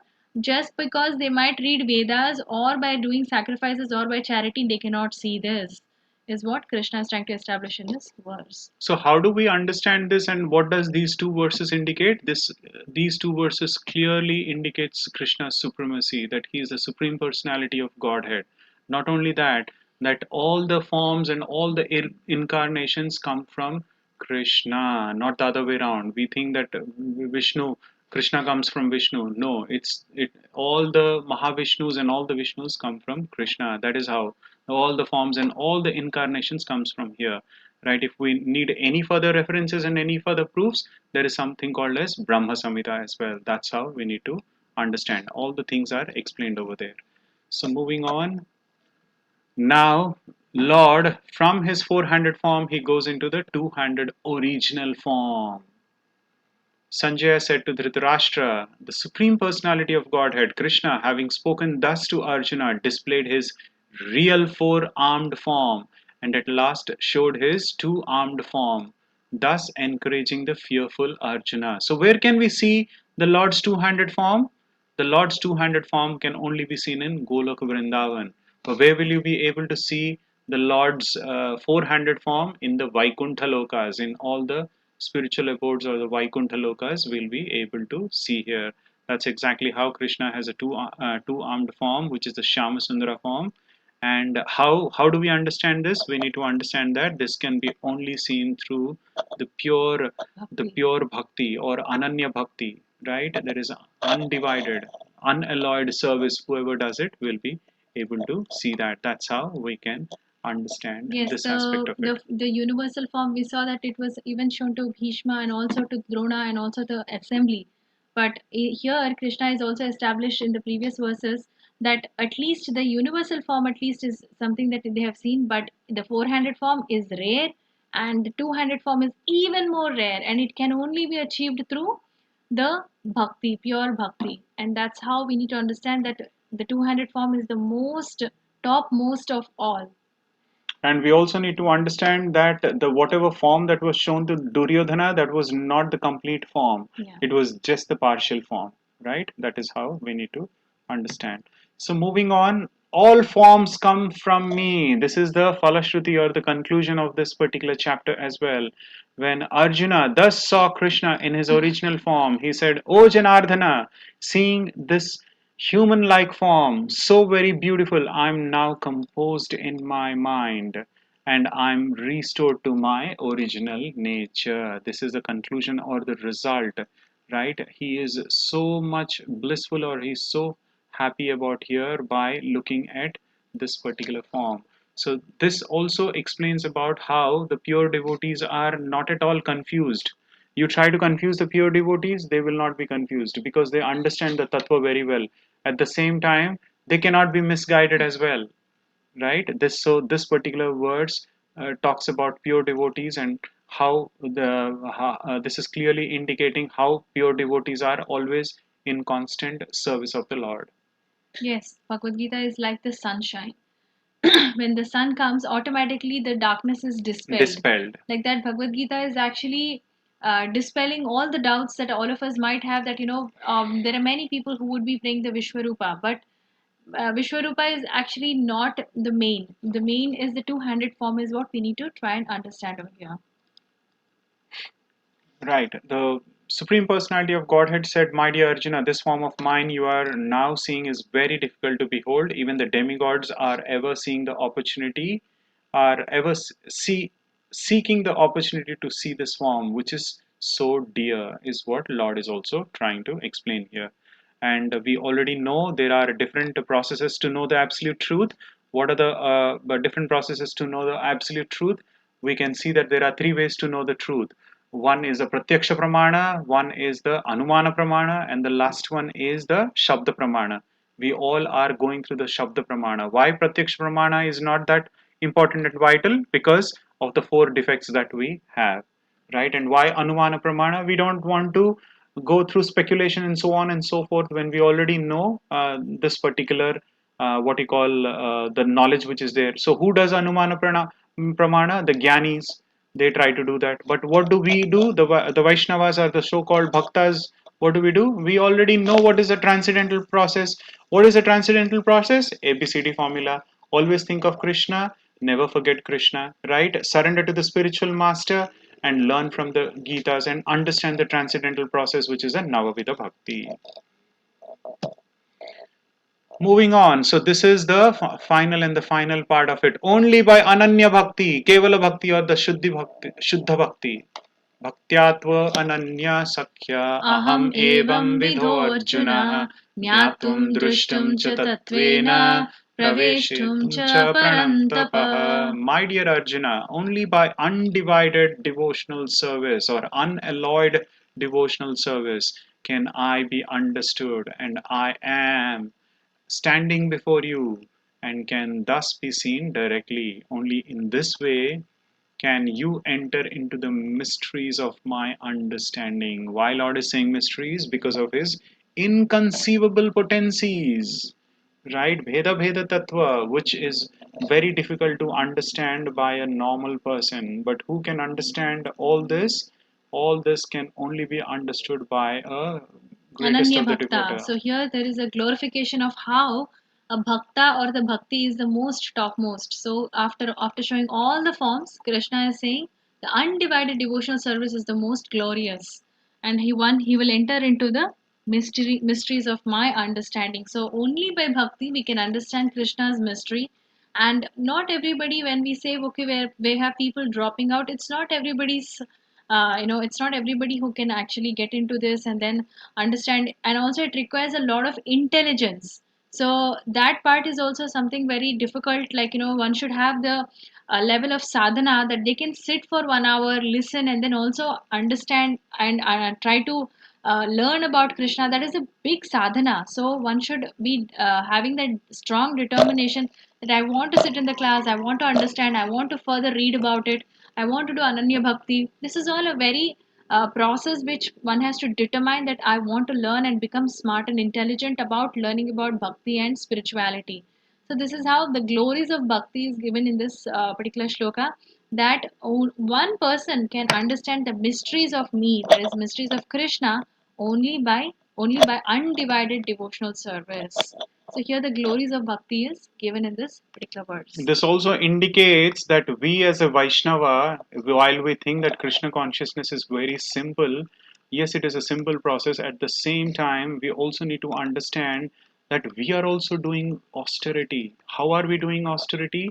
For example, by waking up in the morning, right, and picking up a chanting bag, no matter whatever stage we are. Have we taken a bath or not taken bath? It doesn't matter. And we are trying to spend our time for the sound vibration. Wherever we can, we are doing it. and following the ABCD formulas as well. So this is the also the austerity which we're doing, the tapasya.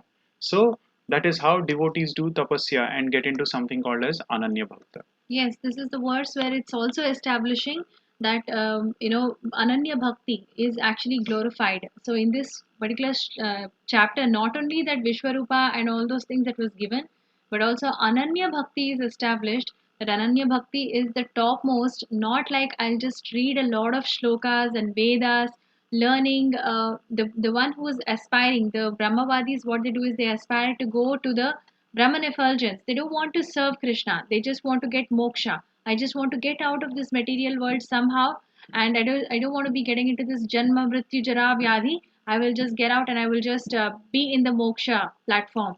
So they won't get this service of the Lord. They just are relieved from the stress of the material world. But what they are missing out is that that is a very difficult process where they need to learn very tough Vedas, and those karmakandi things are like very very difficult to achieve in the final stages. And finally, after doing that also, what are they going to do? They're just going to go sit there and just do nothing. It's like nothingness. They're just sitting in the effulgence. But a person who's a devotee, he's also intelligence. But we don't have to work so hard because Krishna gives that special mercy because we are requesting him. When you're asking your father, he's even if we have done many abominable things, parents would like just say they forgive us. They would say, okay, it's my own child and I would want to favor him. So this is how Krishna favors when we are requesting. But that cannot happen on the other way around because there is no special mercy given there, and they are not request. There is no request also, and they're not expecting that also. So this is how Ananya Bhakti is established in this verse. Right. मत्कर्म कृण्मत्परमो मद्भक्तः मद्भक्तः सङ्गवर्जितः सङ्गवर्जितः निर्वैरः सर्वभूतेषु यः स मामेति पाण्डवः. So this is like the Falashruti or the essence of the Bhagavad Gita. My dear Arjuna, he who engages in my pure devotional service, free from contaminations of fruitive activities and mental speculation. Who speculates? There is, after we understand Bhagavad Gita, after Lord has described everything and he's declared everything, if we still start doing speculation and thinking, oh, is this really true? Oh, but from childhood I've been tuned to this. Is this really true? So there is no need of doing all those speculations. It's literally like a waste of time. So he who works for me, who makes me the supreme goal of his life, and who is friendly to every living being, he certainly comes to me. That is the essence of Bhagavad Gita, is where Lord is trying to say that only and only through pure devotional service. He's friendly to all living beings, he's free from contamination. So he's given all these explanations here. Sangha Vivarjita, that is free from contaminations of fruitive acts and mental speculations. Right? Nirvairaha Sarva Bhuteshu, right? He's friendly to each and every living entities or living beings. Yes, this is a shloka not only about devotional service. It's just not devotional service. It's actually pure devotional service is defined in this shloka.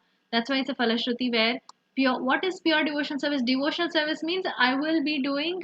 I'll take any one of the forms and I will try to pray to the Krishna. But here, pure devotional service. What is pure devotional service? It is free from contaminations. What kind of contaminations? Fruitive activities. That is, I will be doing some work and that work will have some kind of good fruits and bad fruits. I want those good fruits and bad fruits, and I'm attached to those good fruits and bad fruits. But in case of pure bhakti, even those good fruits and bad fruits, the devotee does not expect. And the second thing is mental speculation. That is, mental speculators are those who will study a lot of Vedas and they speculate thinking maybe it's not like this, maybe Krishna is not saying correct. So these are the speculations that they have in their mind. So pure devotional service is as such that it is free from fruitive activities, it is free from mental speculation. And he who works for me, so this is also important. So not that I'm working for my own self, rather we are working for Krishna and we are offering the fruits to Krishna. We are not taking the fruits, we are offering the fruits to Krishna, and we are making Krishna the supreme goal of life and who is friendly to every living entity. So not that I'm going to become I'm going to renounce everything and get out of this place and I will just only focus on Krishna. No, we also have to be in association of the devotee and become friendly to all the devotees. So this becomes like, universal brotherhood is also established. At the same time, it's also pure devotional service. So Krishna wants each and every living entity to be taken care very nicely. So the essence over here is, how do we understand this? At least from the 9 devotional activities which we have, one should accept or one should at least follow one of them or more. If you're able to follow more of them, it's wonderful, but at least follow one of them, right? At least, and that's how our life, we will be able to make our life perfect.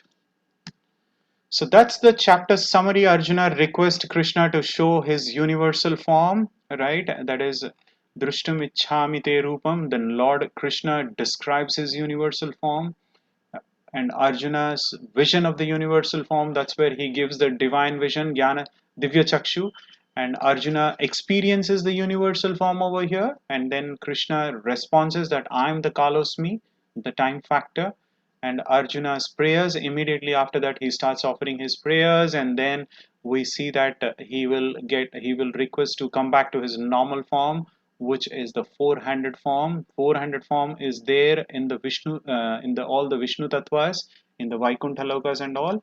And finally, he'll be able to, with the pure bhakti, one will be able to see the Shyamasundara form. Pure bhakti needed to see Krishna. That's what we understand.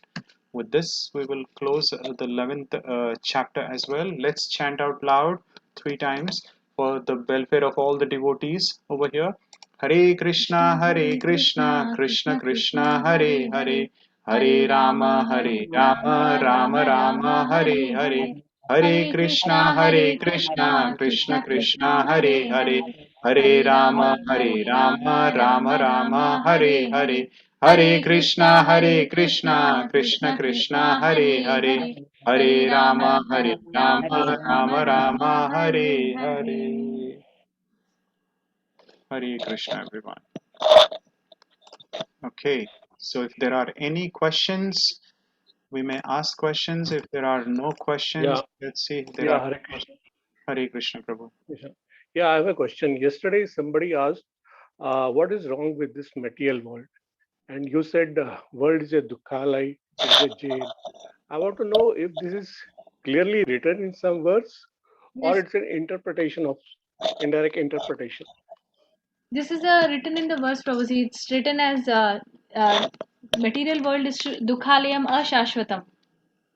Which Krishna, verse? Can you tell me chapter, yes, verse sir. number? I'll just get that. for We'll you, get the Prabhu. chapter and the verses as well.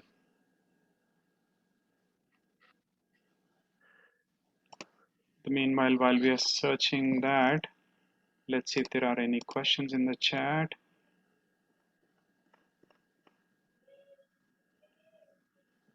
Yes, this is in the verses 8.15, Prabhuji. 8 chapter In the 15 8th verse. chapter. I'm sure Prabhuji would have covered this. It's saying, Mam upetya punar janma dukhalayam ashashvatam Nanu napnuvanti mahatmanah samsiddhim Samsiddhim paramam Paramam gataha. Gataha. Okay, but my point was, yes, spiritual world is altogether different from the material world. So why should we look at the material world with some pessimism? Yes, that's a very good, valid point. So, it's how do we understand this? Because why we are saying it's a dukhalayam, we are saying this material world is temporary because we living entities are trying to lord over everything, and we feel that we are trying to settle in this material world. Very valid point, Prabhuji, what you have mentioned. So why do we look into pessimism? Rather, we should think that Lord has given this opportunity. Lord has given this opportunity with Prakriti and all the facilities that are there over here, so that we cultivate the devotional service and go back to Godhead and serve the Lord. That's a very profound thought which you are thinking.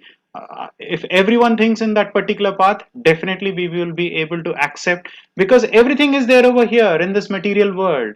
The Prakriti is there, everything is there, the devotees are there. Whatever is required for devotional service, it is there. But we are saying, or Krishna is saying about Dukhalayam Ashashvatam, because he's saying to all those people, those mudhas, naradhamas, Maya Paharata. Remember those four types of fools he's talking about, where we have made this particular as our permanent place of what he called destiny, and we want to settle here forever and ever. That's a very valid point. Yes, Prabhuji. And in the verse translation goes, Srila Prabhupada has translated as, after attaining me, the great souls who are yogis in devotion never return to this temporary world, which is full of miseries because they have attained the highest perfection. So actually, when we are saying it's Dukhalayam and Ashwashwatam, it's not like we should become pessimistic about it. No, it's not like that. But rather we should think that we are actually not utilizing the resources given by Krishna in a proper way. Where the shloka goes as, Purnamada Purnamidam Purnameva Mushishyate. Purnamudachyate. So actually, this world is full. It's complete. It's complete whole, and it's complete in itself. But at the same time, we are trying to misuse this particular word. Why is this given? This is not a home. This is not our actual home. This is only a hotel, and it's actually given to us for temporary revival. Like we are in a jail, we have to revive ourselves. When we are in a jail, we should actually think, I should not lord over things. Rather, have you seen that, how many of us have seen that, many times a bird comes and it eats whatever it wants to, and it just eats how much ever hungry it is, The and then it grains. just goes away, the grains. And if you see a human being, animal also does the same thing, that it just takes how much ever it is, and then it eats, and then it goes away. But human beings, if there is a bag of rice, they will take the bag of rice, and they will hoard over. If there is more of, also they'll take away, and they'll just hide it up. They won't bother to give it to others also. Even if somebody is begging, they will say, no, it's mine, and they will take it away. So, like that, we are trying to lord over things. This is actually given by Krishna, and we should feed the others and also be with others. But we want to become lord over things, and this is what is the wrong mentality. Is what Krishna is trying to say, that we have to remove this mentality where I want to be in this world, I want to experience this world, and then I want to be here forever, enjoying this place. Why should I believe in next janma? All of this is not required, is what scientists think. But the proof is given. We are human. For us, this material body is given. This material body is given. First of all, we are souls. For our soul, the material, all the material contaminations are already there on us. And the book is given, the manual is given how to go back to the material world. But we are not utilizing the book. We have to utilize this Bhagavad Gita, how we have to follow the rules and go back to the spiritual world, rather than making this like a permanent home. Janma Mrityu, okay, I am going to be born again. Sometimes I will have allurements. I will just roam around and think whatever is nice here. I will go on a tour, and then finally we will die. Again, we'll be born and do the same thing. How many times, even to say birth, death, birth, death, birth, death, it's so boring even to say that, but we've been doing it for many lifetimes. So this is what is condemned. That is exactly why Srila Prabhupada also, if we hear his lectures, it's so powerful where he says, you are giving birth to a kid. Now, what authority do you have to give birth to a kid if you have not given him or her the spiritual knowledge? What kind of spiritual knowledge? You are giving birth to a kid in this material world. If you are not giving him the essence of what is Janma Mrityu Jara Vyadi, and if you are not teaching your kid as to how to overcome this Janma Mrityu Jara Vyadi, why are you even giving birth to a kid? That is exactly. So this is, if we understand this tattva, then we will be able to take back the scriptures, and we will be able to imbibe the scriptures in our day-to-day life, and we will understand that the essence of this material world is the revival here, and go back to Godhead, rather than continue to lord over and think that today I have 10,000 rupees, tomorrow I want more, today is only 10 feet building, tomorrow I need 100 feet building. We will never, never, never ever be happy. So that is exactly why Lord is trying to explain in the 8th chapter as Dukhalayam Ashashvatam, that everything is temporary here. Thanks a lot. Hari Krishna. Hare Krishna. Hare Krishna. Prabhu.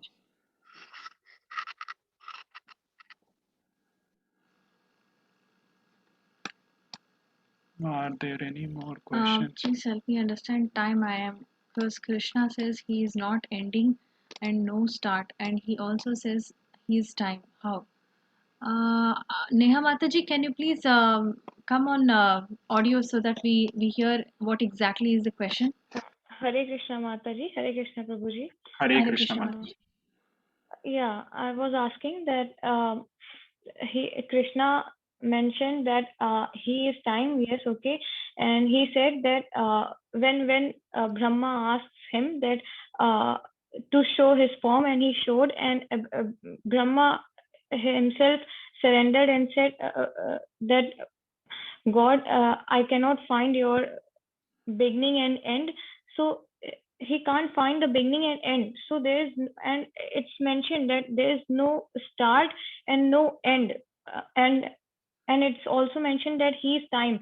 Time has ending. Time has cycle. So that's what I want to ask. Like I don't understand that. Yes, Mataji. First, it's not Brahmaji, it's actually Arjuna. And yes, so when he's saying that he's not able to see the beginning and the end, means that he is consuming everything. Where if you see from the Shama Sundara form, it starts, and it's actually everything is getting consumed. So this time actually doesn't start and it end. According to us, we think that In the material morning is world, that 5 we have o'clock. a beginning and an end. Yeah. Yeah, we think that morning it's 5 o'clock, it has to end again in the evening at 12 o'clock. This is what we think. When we wake up, there is a night also. But actually, it's a cycle. So it keeps going on and on. It's not like it's going to stop And it anywhere. goes in a reverse way also. So there is the time Yes. factor which we are talking about here is not the time factor the way we perceive in our material world. So when we say, when did the Lord start, we might think, oh, did he start at Satya Yuga, Dwapar Yuga, Treta Yuga? No. So right now we are in this particular yoga. In some other universe, something else is happening. So there are many pastimes that are happening. Lord is going through those pastimes, right? So time passes through the reverse way as well. This is exactly what we also used to think in our initial days. Yes. When did everything start? When is everything ending? But yes, there is a creation and there is a annihilation. And remember, yesterday I was emphasizing the same part. So after annihilation, when all the souls reside on the Lord's body, within the body of the soul, within the Pankaj Nabhi, so does it mean that the time stop? No, the time doesn't stop. It still continues. Yes, there is a time even how long we're going to rest in Krishna's body. That is where how long we're going to be in his Pankajanavi. That is also timed. And after that, when we come out, we just don't come out and we don't start with zero. Whatever we've left in our previous janma, we take only that, all that we have left in our previous janma, all the contaminations. Now, what are the contaminations? I would have had so many desires, or I would have prayed for so many things. Those subtle things are actually again induced and we take our form once again. So that is also even that is timed. But however, when he's saying that he can't see what is the beginning, what is the end, because it keeps going on. This is going to go on. So I'm going to be born, birth, death, birth, death, birth, death. It keeps going on, and hence he's not able to see where is the beginning, where is the end. I'm not able to figure that out. Is what he's trying to explain over there. Okay, Mataji. And in the starting, I have asked one question. Oh, yeah. So, yes, sorry about that, Mataji. I really missed that question. Okay. It's all right. So, Mataji was asking a question.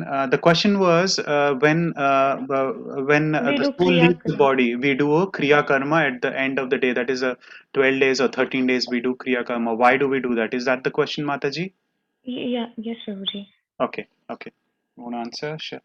Okay. Yes, actually, the Kriya Karma is a part of the for all the devotees we have to do the Kriya Karma so that our soul reaches the right destination. So once we die, our remains of the body is left so that our body, our soul would come out of our body, and it thinks that it can go into the body once again, because it has been enjoying for so long that it would think that I want to go back, but rather the soul has to pass on. It has to move on from there. Yeah. What are the symptoms of the soul, Mataji? I'm sure you would have learned in the day too. The symptoms of the soul, it desires. It desires. So when the soul is leaving the body, it still wants to still get attached to it. Right? It's It is not still easy. hovering around. It's not easy for the It's not soul. easy for the The soul is soul. also literally suffering over Yeah. there. It's not easy for the soul, that it's always like the easiest thing to understand is, let's say we are playing a video game and in that we have like 4 lives. So we would, after the 4th life, we want to again, keep pressing the same button that I want to go use the 5th one so that maybe I will get the Yeah. life back. So I want to go Yeah. back into that body because I've been, oh, I have nice hands, I have nice, I spoke well, and these are the things that those are contaminations because we've got this material nature, and that's why the kriya karma is done so that the soul passes on and it moves on if at all it's hovering around. Yeah, the transmigration happens. So that's how we pray. Just to and the way we pray so that all the sacrifices is Yajna by Vishnu. So we pray to Lord Vishnu. Prabhuji and Mataji, I struggle with this one thing that I chant, I read Bhagavad Gita, and in the process of doing that, I sometimes get agitated and like frustrated, and I just immediately want to go to Krishna, and I feel so frustrated at that moment. So what should I do, and how should I avoid this feeling of irritation and this sudden anger or whatever it is? Okay. So irritation or frustration from what, Mataji? That you're continuously doing it, or you No, have no, no. Mhm. I am stuck in this word, like why I am here. Mataji, since when are you chanting? Since 7 days. Yeah. Hari bol. Mataji, what happens is that when you are chanting initially or whenever it is, you might get this out of your experience. You will be able to relate to this. That we have so much contaminations for so many births and lives, birth and death. So all those things, when you are initially chanting, you'll be able to realize that those are getting cleansed. So when we are eating medicine, we don't get used to the medicine immediately. We feel it's bitter and it's so many experiences we have, right? We can see sometimes when we're taking English medicine, you can even feel that it's going into your throat and then now it's going into your body and you'll have some reactions. So like that, when you are taking this Mahamantra also, it is cleansing your heart and you're having that, you want to reach the supreme abode as soon as possible, which is a very nice thought. At the same time, you'll have to think that you're only trying to focus on Krishna, where Krishna is the Yagna Purusha. So you're trying to offer him all the fruits, and you're only trying to chant to please the Lord. Keep it in your mind, and you can just keep listening to what you're chanting. Keep chanting, Mataji. The only medicine how you can get rid of this is also Acharya say that by chanting only you can get rid of these issues also. Yeah, the Thank beauty. you, Mataji. Hare Krishna. So Yeah. Prabhuji, please continue. yeah, so beautifully, I think one of our acharyas have also explained something called as, there are terms called as I have to, I need to, I want to, I love to, right? So if we start thinking this, do I have to? Is it like, do I need to, right? Do I love to do it? Or, so once we get into these aspects of it, right, you ask yourself, you are chanting, why are you chanting? Because you must have to chant, you need to chant, or you love to chant, or do you like to chant? So if we think about these 5 variations, right, we will automatically understand. So we have to go to the last variation, which is I love to chant. It's not because I must chant or I need to chant, because if we still on that particular plane, then we have still not reached that stage. So when we start thinking about I love to chant, right, don't worry, Mataji, as you rightly realized, and you are expressing that itself is great here, that you are expressing the thought. Many of us will not express this thought. So slowly, as we learned, since millions and millions we have contaminations in our heart, right, millions and millions that we have contaminations in heart, and it is not easy. But one good thing that you are already is, you're on the You've path begun. where you have already begun. You have surrendered yourself with ultimate faith. Ensure that this faith doesn't dwindle Yes. anymore, doesn't Yes. dwindle There may be whatsoever. obstacles. Many times there may be obstacles, Mataji. So because you have started to chant also, Maya Devi will try to test us. So we have to be prepared that whenever you're Krishna Surya Sama Maya Haya Andhakara, Jaha Krishna Taha Nahi Maya Adhikara. So whenever we chant, Maya Devi also allures us that we want to test the devotee. So you will get all of these things, questions in your mind. But be firm and keep chanting all of these. By as time goes, you will feel much more peaceful, and your ultimate goal keeps on revealing on its own. So it's acharyas who also comment that one who starts chanting, automatically they'll have the clear goal and what they want to do in life. But before chanting, they will have, oh, I don't know what to do tomorrow. I'm not sure what I'm doing after some time. These are the questions that comes up.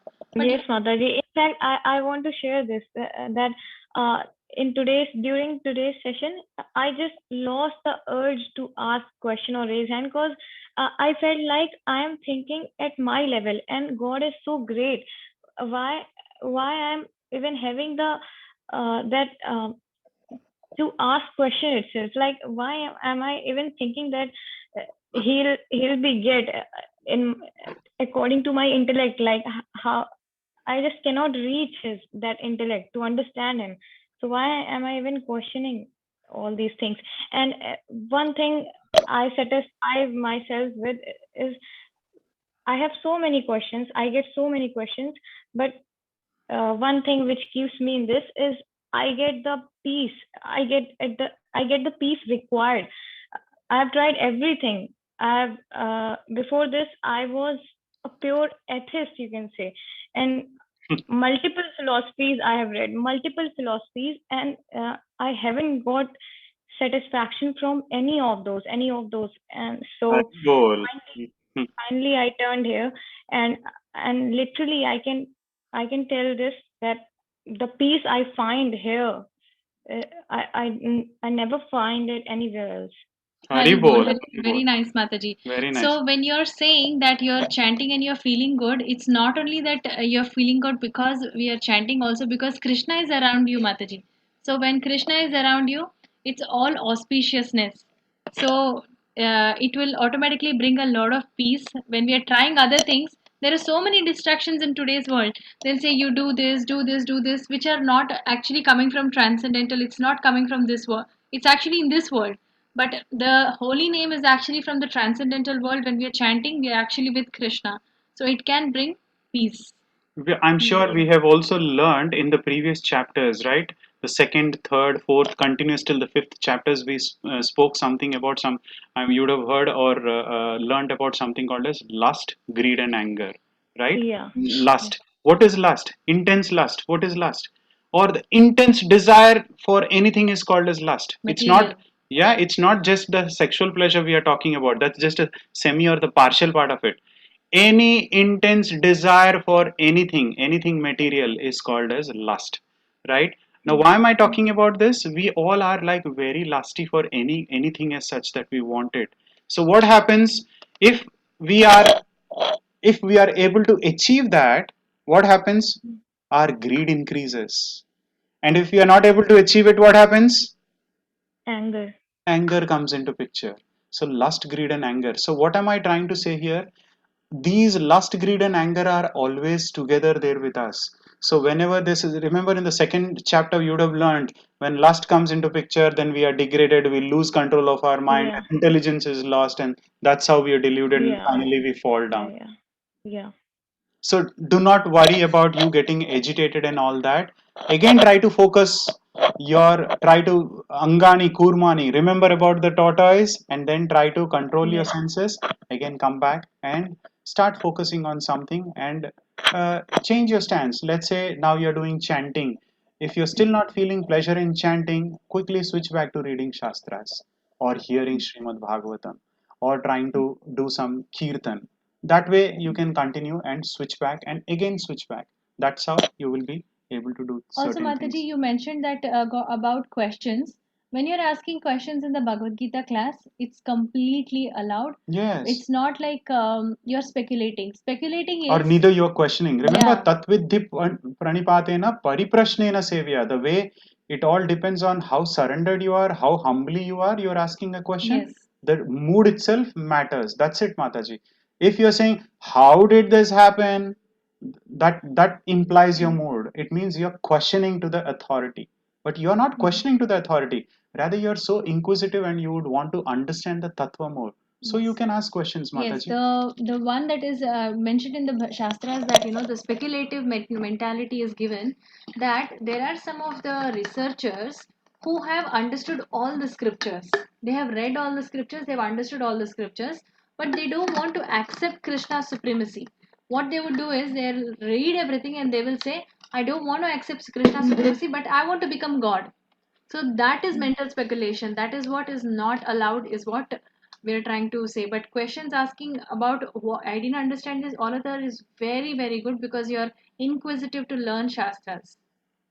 Thank you so much, Mataji and Prabhuji. Hare Krishna. Hare Krishna. Hare Hare Krishna. Krishna. Thank you, Mataji. We see one from the chat. There is a question. I think Pragya Mataji or Priya Priya, Mataji. sorry, Priya Mataji has asked a question. Can you please give a few real life examples in the context of free from contaminations of fruitive activities? How do we do that with our day-to-day activities? Thank you. Hare Krishna.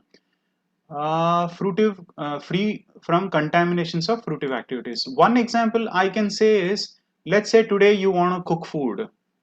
What is the first thing that we think about? We will open the fridge or we will look at the vegetables and we will see, oh, what vegetables are there and what is that I would love to eat, right? Or what is that I want to eat, or what is that my husband want to eat, my brother wants to eat, my sister wants to eat.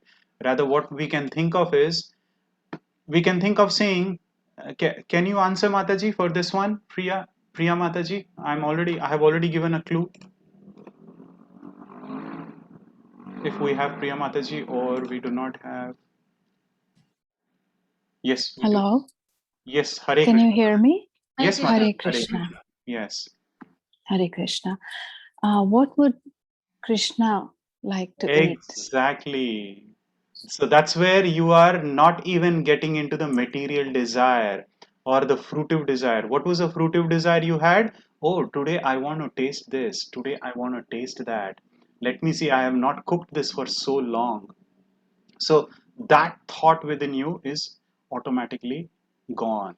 That is what we are talking about. Any sort of a contaminant. This was the tiniest of the example that we gave. There are many more where we are deciding what needs to be done. Rather than let the Lord decide whatever is His Lord plan. I'm going to do my prescribed duty. My prescribed duty. What am I? You might be wondering, or many people on this call might be wondering, what are you talking about prescribed duty, Prabhuji? Can you please help us understand? We are not able to understand what is prescribed duty. Prescribed duty.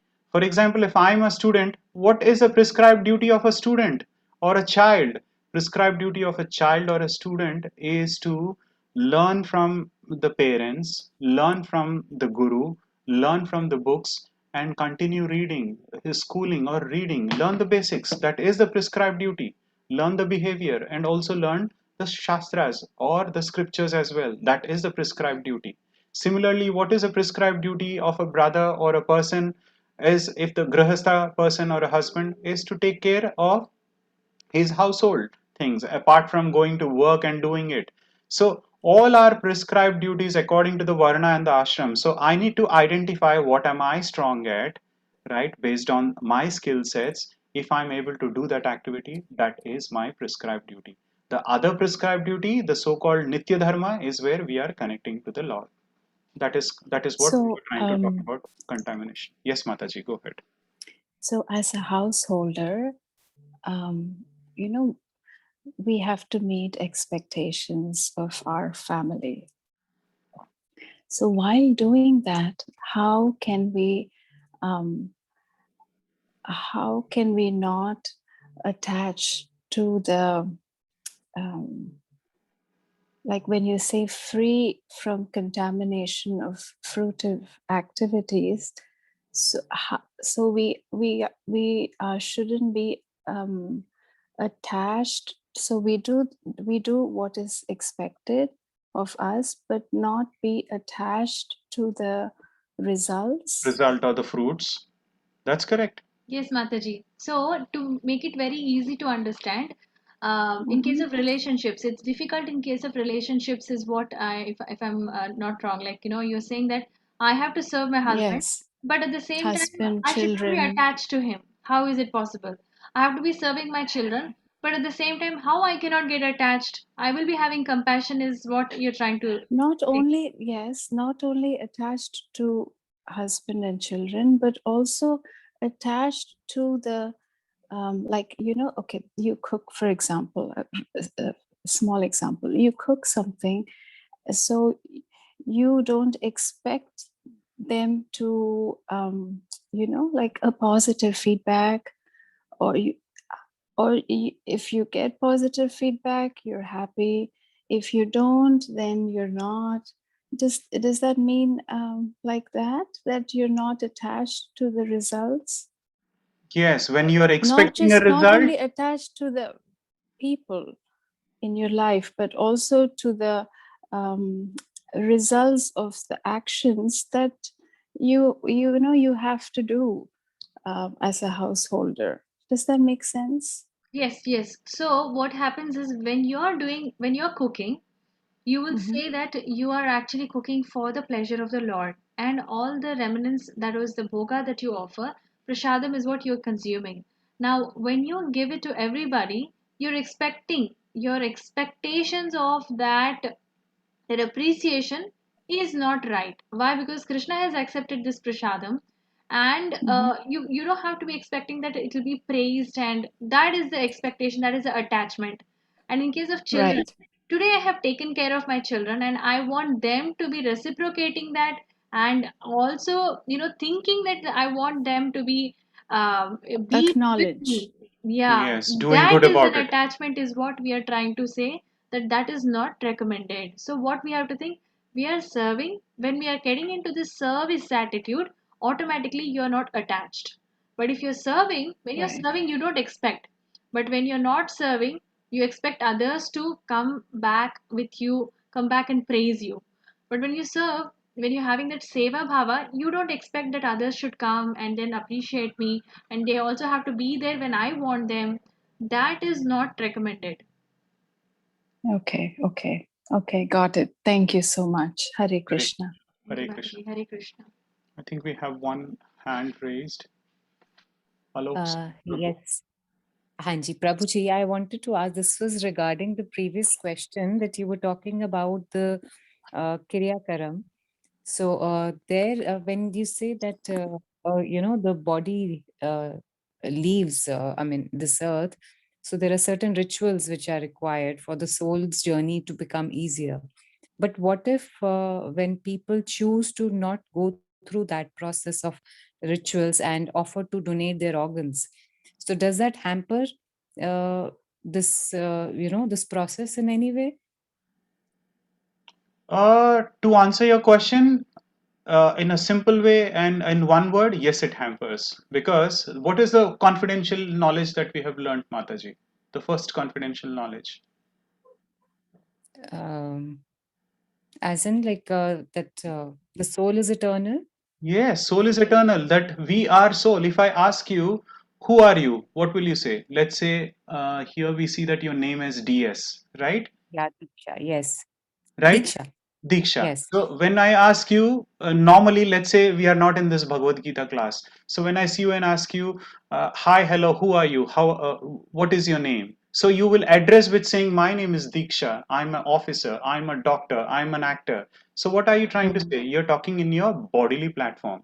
So now Right. when we understand the philosophy of the Lord, who are you? We all are eternal Souls. souls. We are eternal Eternal souls, souls. yes. Now, how did we get this body? We got this body, we got this material body based on our karmas and our Yes. gunas, right? Yes. Whatever we have done it. Right. So whose body is this? So Who this gave is body? Who gave the body?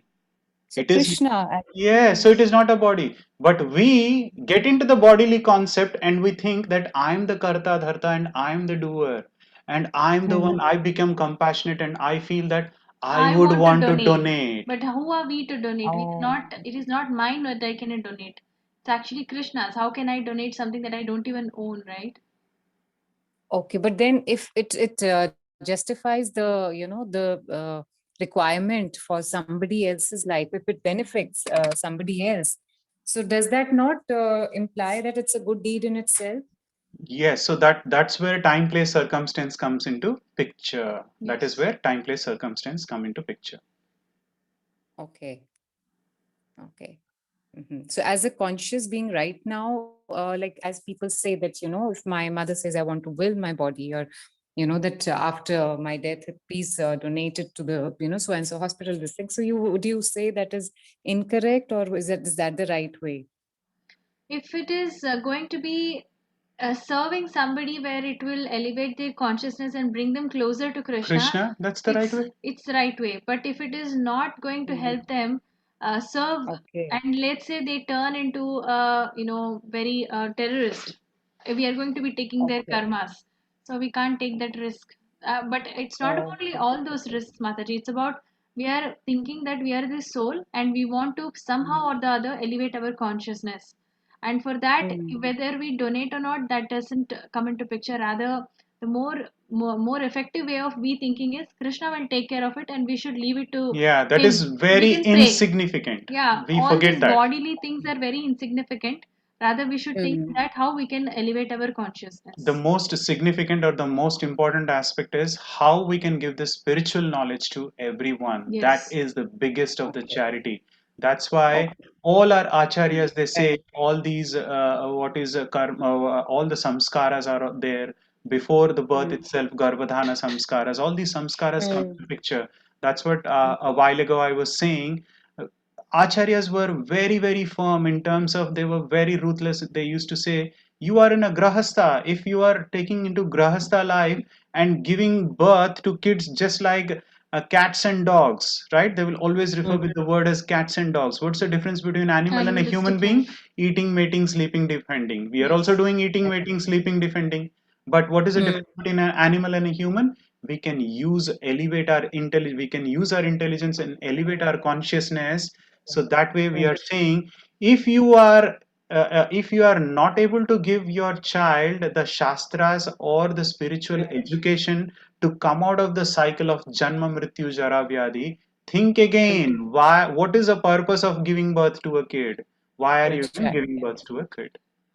That is the essence. That's the importance of spiritual knowledge. That's the reason we need to spread the spiritual knowledge. It's not about Hinduism, Christianism, or anything. This is about the knowledge about the Lord, the Tattva.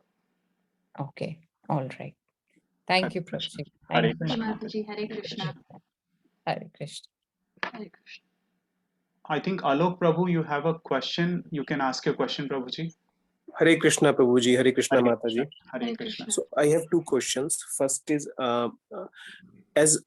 as per today, I know that that Lord Vishnu is a god, and Lord Rama, Narsingh Dev, and Krishna are the incarnations of Lord Vishnu.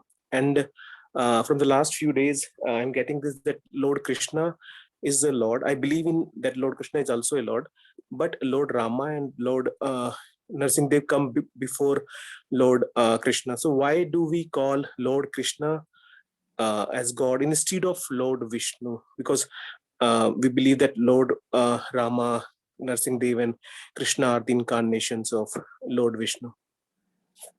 Prabhuji, you're saying that Krishna is the incarnation, or you're Yes, saying I he's mean, the Supreme Personality? I am saying that he came later after Lord Rama and Okay. Lord Narsingh Dev. So he's an incarnation of Lord Vishnu. So why do we call Lord Krishna as Lord instead of Lord Vishnu? Prabhuji, actually, we wanted to do the Goloka chart today also.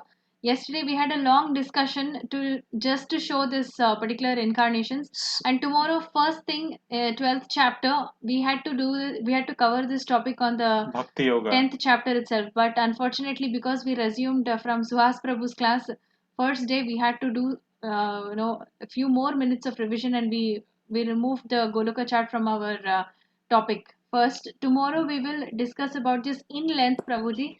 Sorry, You will we may understand spark that. this today, and we will explain about the incarnations and how all the incarnations who today actually it would have got cleared completely if we would have covered Goloka chart yesterday. Our apologies. We will do it tomorrow, Prabhuji. First thing. Sorry from my side. Actually, I missed yesterday's class. So Okay. tomorrow I will definitely looking forward for that. And my second question is that, like I had seen a video day before yesterday, and in that it was being said by one of the devotee of ISKCON temple that Lord Shiva is one of the best Vaishnavas, and he is the best Vaishnav, and that is fine. But today when I have been to ISKCON temple near my house, so there was no celebration for Mahashivratri. Is there any reason why there was no celebration in ISKCON temple for Lord Shiva Mahashivratri? Yet he is the best Vaishnavas. Yeah, which temple were you been to, Prabhuji? ISKCON Delhi. ISKCON Delhi. Okay, I think the Lord Mahashivratri is celebrated by fasting, right? Because all of us are actually fasting. One more question I have now, as you have mentioned about fasting. Like whenever I have been to ISKCON temple on Ekadashi, I get prasadam that is as per the fasting chart. I mean, there will not be any in that prasadam at around 1 p.m. But today I got prasadam that contained, the grains. Not as per fasting. Yes, it contained grains. So Yes. that I didn't eat. Unfortunately, I didn't eat. I passed it to some other person because I was on fast today. So why did it?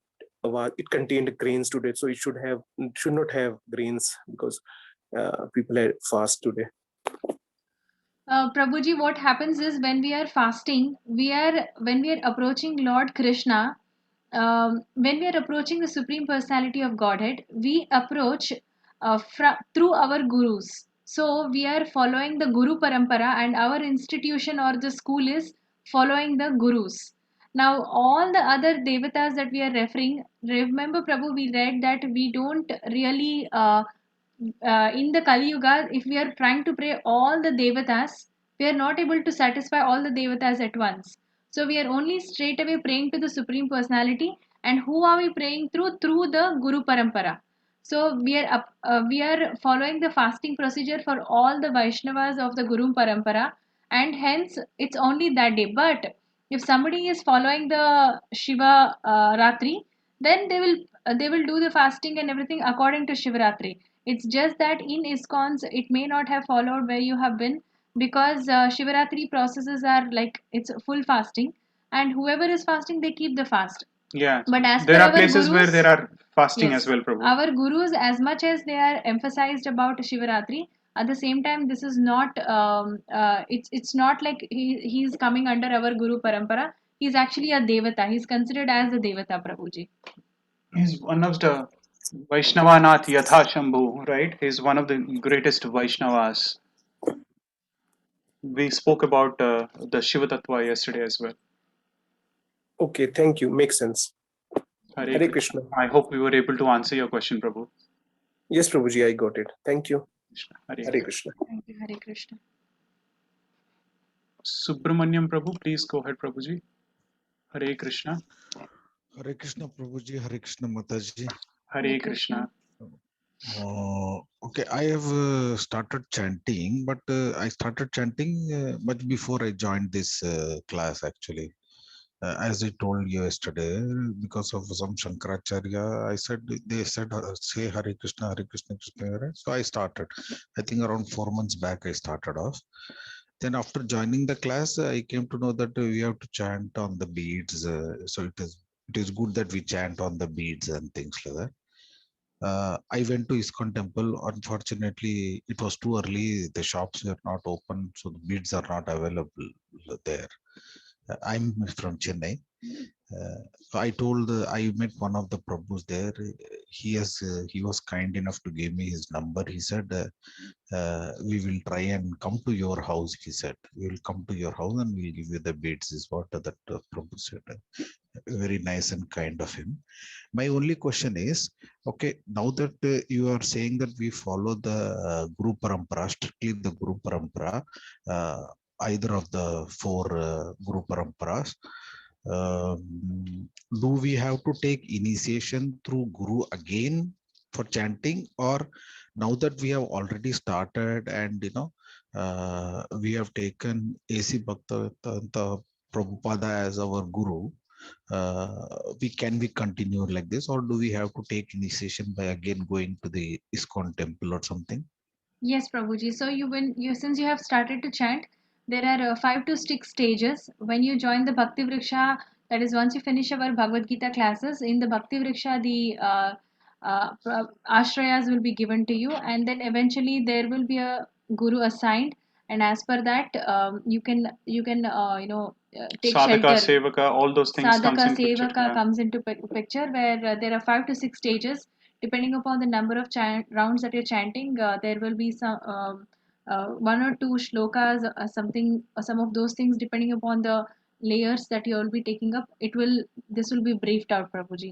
His Grace Namanishta Prabhu will be briefing about this. You Okay, can, okay. yeah, So, you can. so Right now, you have now, taken Prabhupada Ashraya. You have, as per, you have accepted Shri Prabhupada, and you have started to chant. But there are stages which will be explained in length, Prabhu. okay. But it's But not when very I, difficult. Mostly, it's only chanting. It's not at all very difficult. It's very, very simple process. And it's not like we are going to increase anything else. You'll only be chanting 16 rounds, even after so many years of sadhana. Also, it's only the 16 rounds that will be there. okay, okay. Thank you. Hare Krishna. Hare Krishna. Prabhu, Hare, you had a question. I I cut you think you short. had a question. We interrupted you. We cut you short, Prabhu. Now, Yeah, this was the question. Okay. Yeah. I'll the second part of the question was, I have started doing 2 rounds actually now. I mean, you are saying 16, so 16 maybe I'll take some time to get to 16 Yeah. because I am working. So not that I don't have time in the morning, but this class itself ends at almost 12 o'clock. By the time we go to sleep, I still get up at 5:30. My alarm. Then the day starts. So it becomes. Sometimes so next time I have decided not to join a 9 p.m. class. I will join a 8 p.m. class. Our sincere apologies, Prabhu. Our sincere apologies. Basically, this particular session was for the devotees from what you call US, Yes. UK, and all those regions. But we see that many of them are from India as well. Actually. In the upcoming chapters, you will see when we talk about the modes of Timing passion, fee. the timings of how we have to, then you will understand. So that's so nice of you, Prabhuji. And also, Apologies from Prabhuji, us. you have promised yourself that you will do 2 rounds. We are not compelling that it has to go to 16, but we are only trying to say, if you have promised that you will do 2 rounds, make a stipulated rounds that I will definitely chant 3 No to 4 matter rounds, what, yeah. no matter what, and keep up that. And gradually, 1 or 2 rounds, it can keep increasing. But for now, if you've started to do 2, gradually, eventually, constantly do only 2 rounds, and until you can increase, just keep it in that, Prabhu. It's okay. I'm It's doing difficult 2 to do. rounds today because it was holiday. I still did only 2 rounds, but I was hearing to Prabhupada's chanting and his bhajan and some of his discourses and all those things. Haribol. So all those things. Even while driving, I was today because of Shivaratri, I was trying to get some fruits and all those things. I was listening to Hare Rama, Hare Krishna, Hare Krishna. All of a sudden I lost control of the bike and I was about to fall. I was thinking, what is this? I am listening to chanting and going, and why am I trying to fall and things like that? But of course, only the fruits fell. I didn't fall or something. Maybe God is trying to hold me. Very nice thought, Prabhuji. But while on the bike, I don't know how you were chanting. How Maybe you were you were listening. remembering I it. was listening. Actually, I put it in my earphone and I keep listening. Okay. See, Shravanam is also part of Yes, this thing only, right? Yes, yes. perfect, Prabhu. Perfect. Perfect. Hare Krishna. Yes, Hare Prabhuji. Krishna. Hare Krishna, Hare Krishna. Padma Mataji. Prabhuji, what is that two things they say in the Damodar Leela? What are the 2 things? Because of those 2 things, she could Yashodama could tie Krishna. What are the two things? One is that we should have the Lord's mercy. That we should endeavor and we should have Lord's mercy, Mataji. The binding, So thing, right? She's not She able to was tie. only she was short only by 2 fingers. That is Yeah. one that we need to endeavor, and also The second Lord's one is the mercy. Lord's mercy. Lord's mercy. Okay, okay, okay. Thank you. Hare Yes, Krishna. Mataji. Hare Hare Krishna. Krishna. Hare Krishna. Okay, I think there are no more hands raised, and we will go with the chats right now. If there are any questions. Follow philosophy of Okay, we'll go from the top. Have I missed any questions? How do we offer? How do we offer our karma to Supreme Lord? We offer all our the work that we do. We should not take the fruits. Rather, we have to offer it to Krishna directly. This how we can zero out our. We cannot zero out our account balance by offering our fruits. Rather, when we are doing any karma or any task or any action, do not have any material desires. Rather offer it to Krishna. And when our account balance becomes zero, when we chant, we try to, whenever we chant, we are making our account balance zero. We are trying to destroy all our sins that we have committed, and as we destroy our sins that we have committed, our account balance turns zero. Won't be able to attend till end of today. We'll follow YouTube sessions. Okay. Yes, end of the class we will chant. We have a devotee here who is requested, Mamta Kishori Prem Chandani Mataji. We will chant for Prabhuji. It's his birthday, and Prabhuji and Mataji, please help understand. Time I am. We We just addressed it. discussed. Living and listening next part. Thank you. Shri Krishna Hari Bol. Krishna Arpanam. Why Shri Krishna crosses The YouTube link, yes, we will share the YouTube link. Why Shri Krishna crosses his legs while playing his flute? And please elaborate on a peacock feather. Yes, a peacock feather, it shows that how Krishna is so simple. He doesn't use a very glorious or a great metal crown or any gold crown. Ornaments or anything as such. Rather, he just so simple that he is taking the simple peacock peacock feather, and he looks so beautiful. And Shama Sundara form, we will not see this in any other Lord, rather it's only Krishna. The Shama Sundara form where he crosses, or the three-fold Tribhanga. bending form, that is Tribhanga form, which is so blissful to see, and he's so attractive because it is attractive, and hence Krishna is all attractive, and hence he is in the Tribhanga form. Can you please give you? Okay, we just discussed about it. Subramaniam here, Hare Krishna Prabhuji. Yeah, I read somewhere that that Nemali Pincham, sorry, the peacock feather. Peacock feather is because of the Krishna's Akunta Brahmacharya Tattvam is what I heard. There is a pastime. He's all Yes. He actually, though people say that Krishna has got so many wives and so many girlfriends, but he is a Akunta Brahmachari, and that is why he puts that Nemali. Yes, there because he is all renounced. He is called as the sixth opulence of Krishna. The Vibhuti of Krishna is the only one. He is all renounced. So that's why he is called, and that's why he's also using because of his simplicity, because he's all renunciant, and hence he is using this peacock feather. Also, Mataji, peacock is a very sacred bird because the male bird and the female bird, they don't mate. When the male bird is dancing, it sheds tears, and the female bird takes the tears. From the tears, the eggs are formed. Because the male and the female don't mate, it is very sacred. Sita Ma doesn't have Garbhavas, and even Radharani, she doesn't have Garbhavas, and even our Goda in South India, Andal, she doesn't have Garbhavas. Like that, peacocks also, they don't mate. So it's so sacred, and so peacock very much wanted to be always with Krishna. So Krishna said, okay, I will have your feather. Haribol, thank you very much for sharing that. It was wonderful. Yeah. Ankita Mataji is asking, Hare Krishna, how easy or difficult is it to go back to Godhead, Vaikuntha or Goloka? How easy or difficult is it? Well, the scripture says it's very easy. The Lord himself says it's very easy.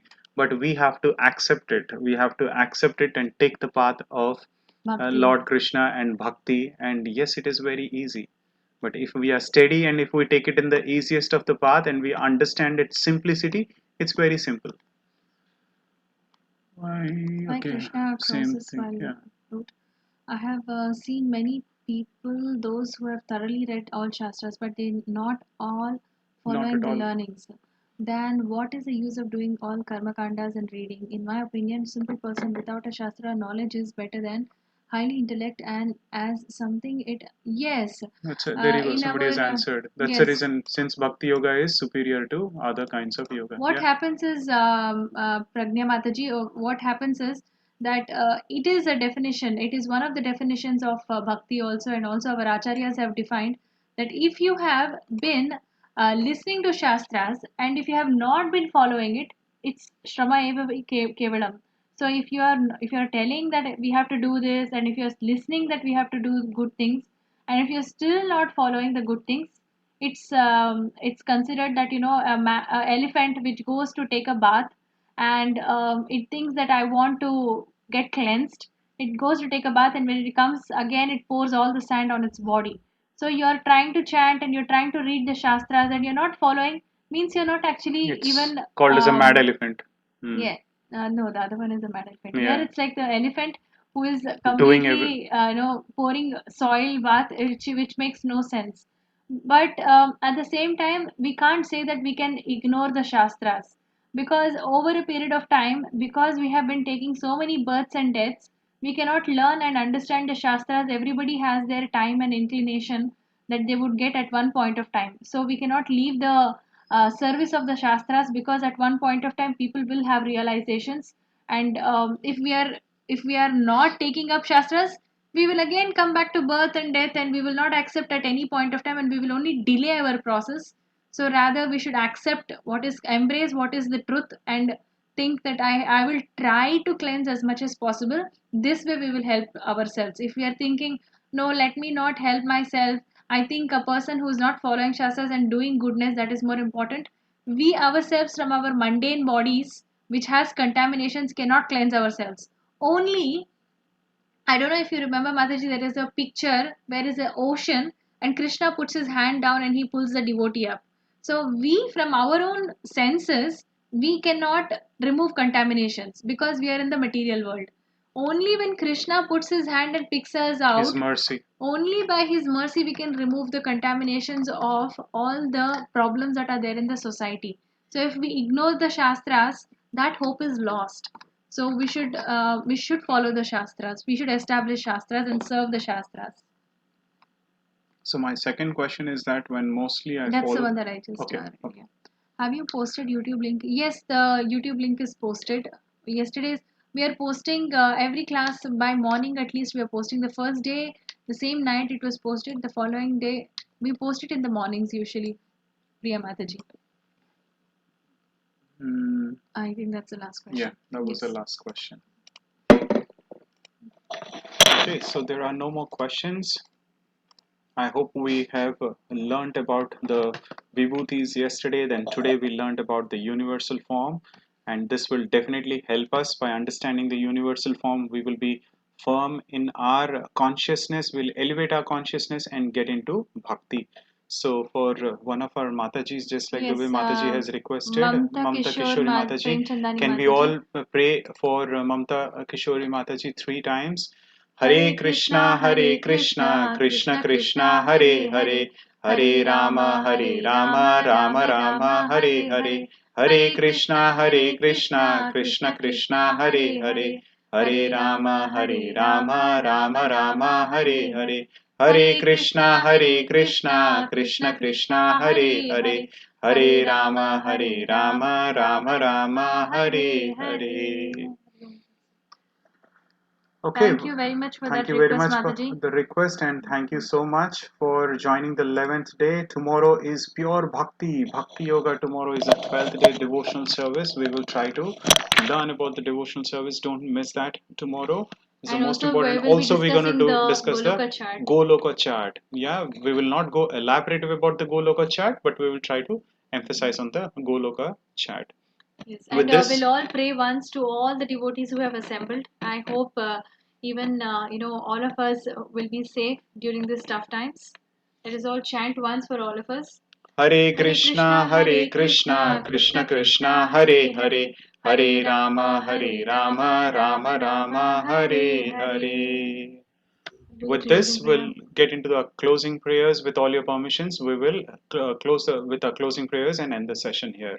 Vancha kalpatarubhyascha kripa sindhubhya eva cha patitanam pavanebhyo vaishnavebhyo namo namaha. Jai Shri Krishna Chaitanya Prabhu Nityananda Shri Advaita Gadadhara Shivasadi Gaura Bhakta Vrinda. Hare Krishna, Krishna Krishna, Hare Hare, Hare Rama, Rama Rama, Hare Hare.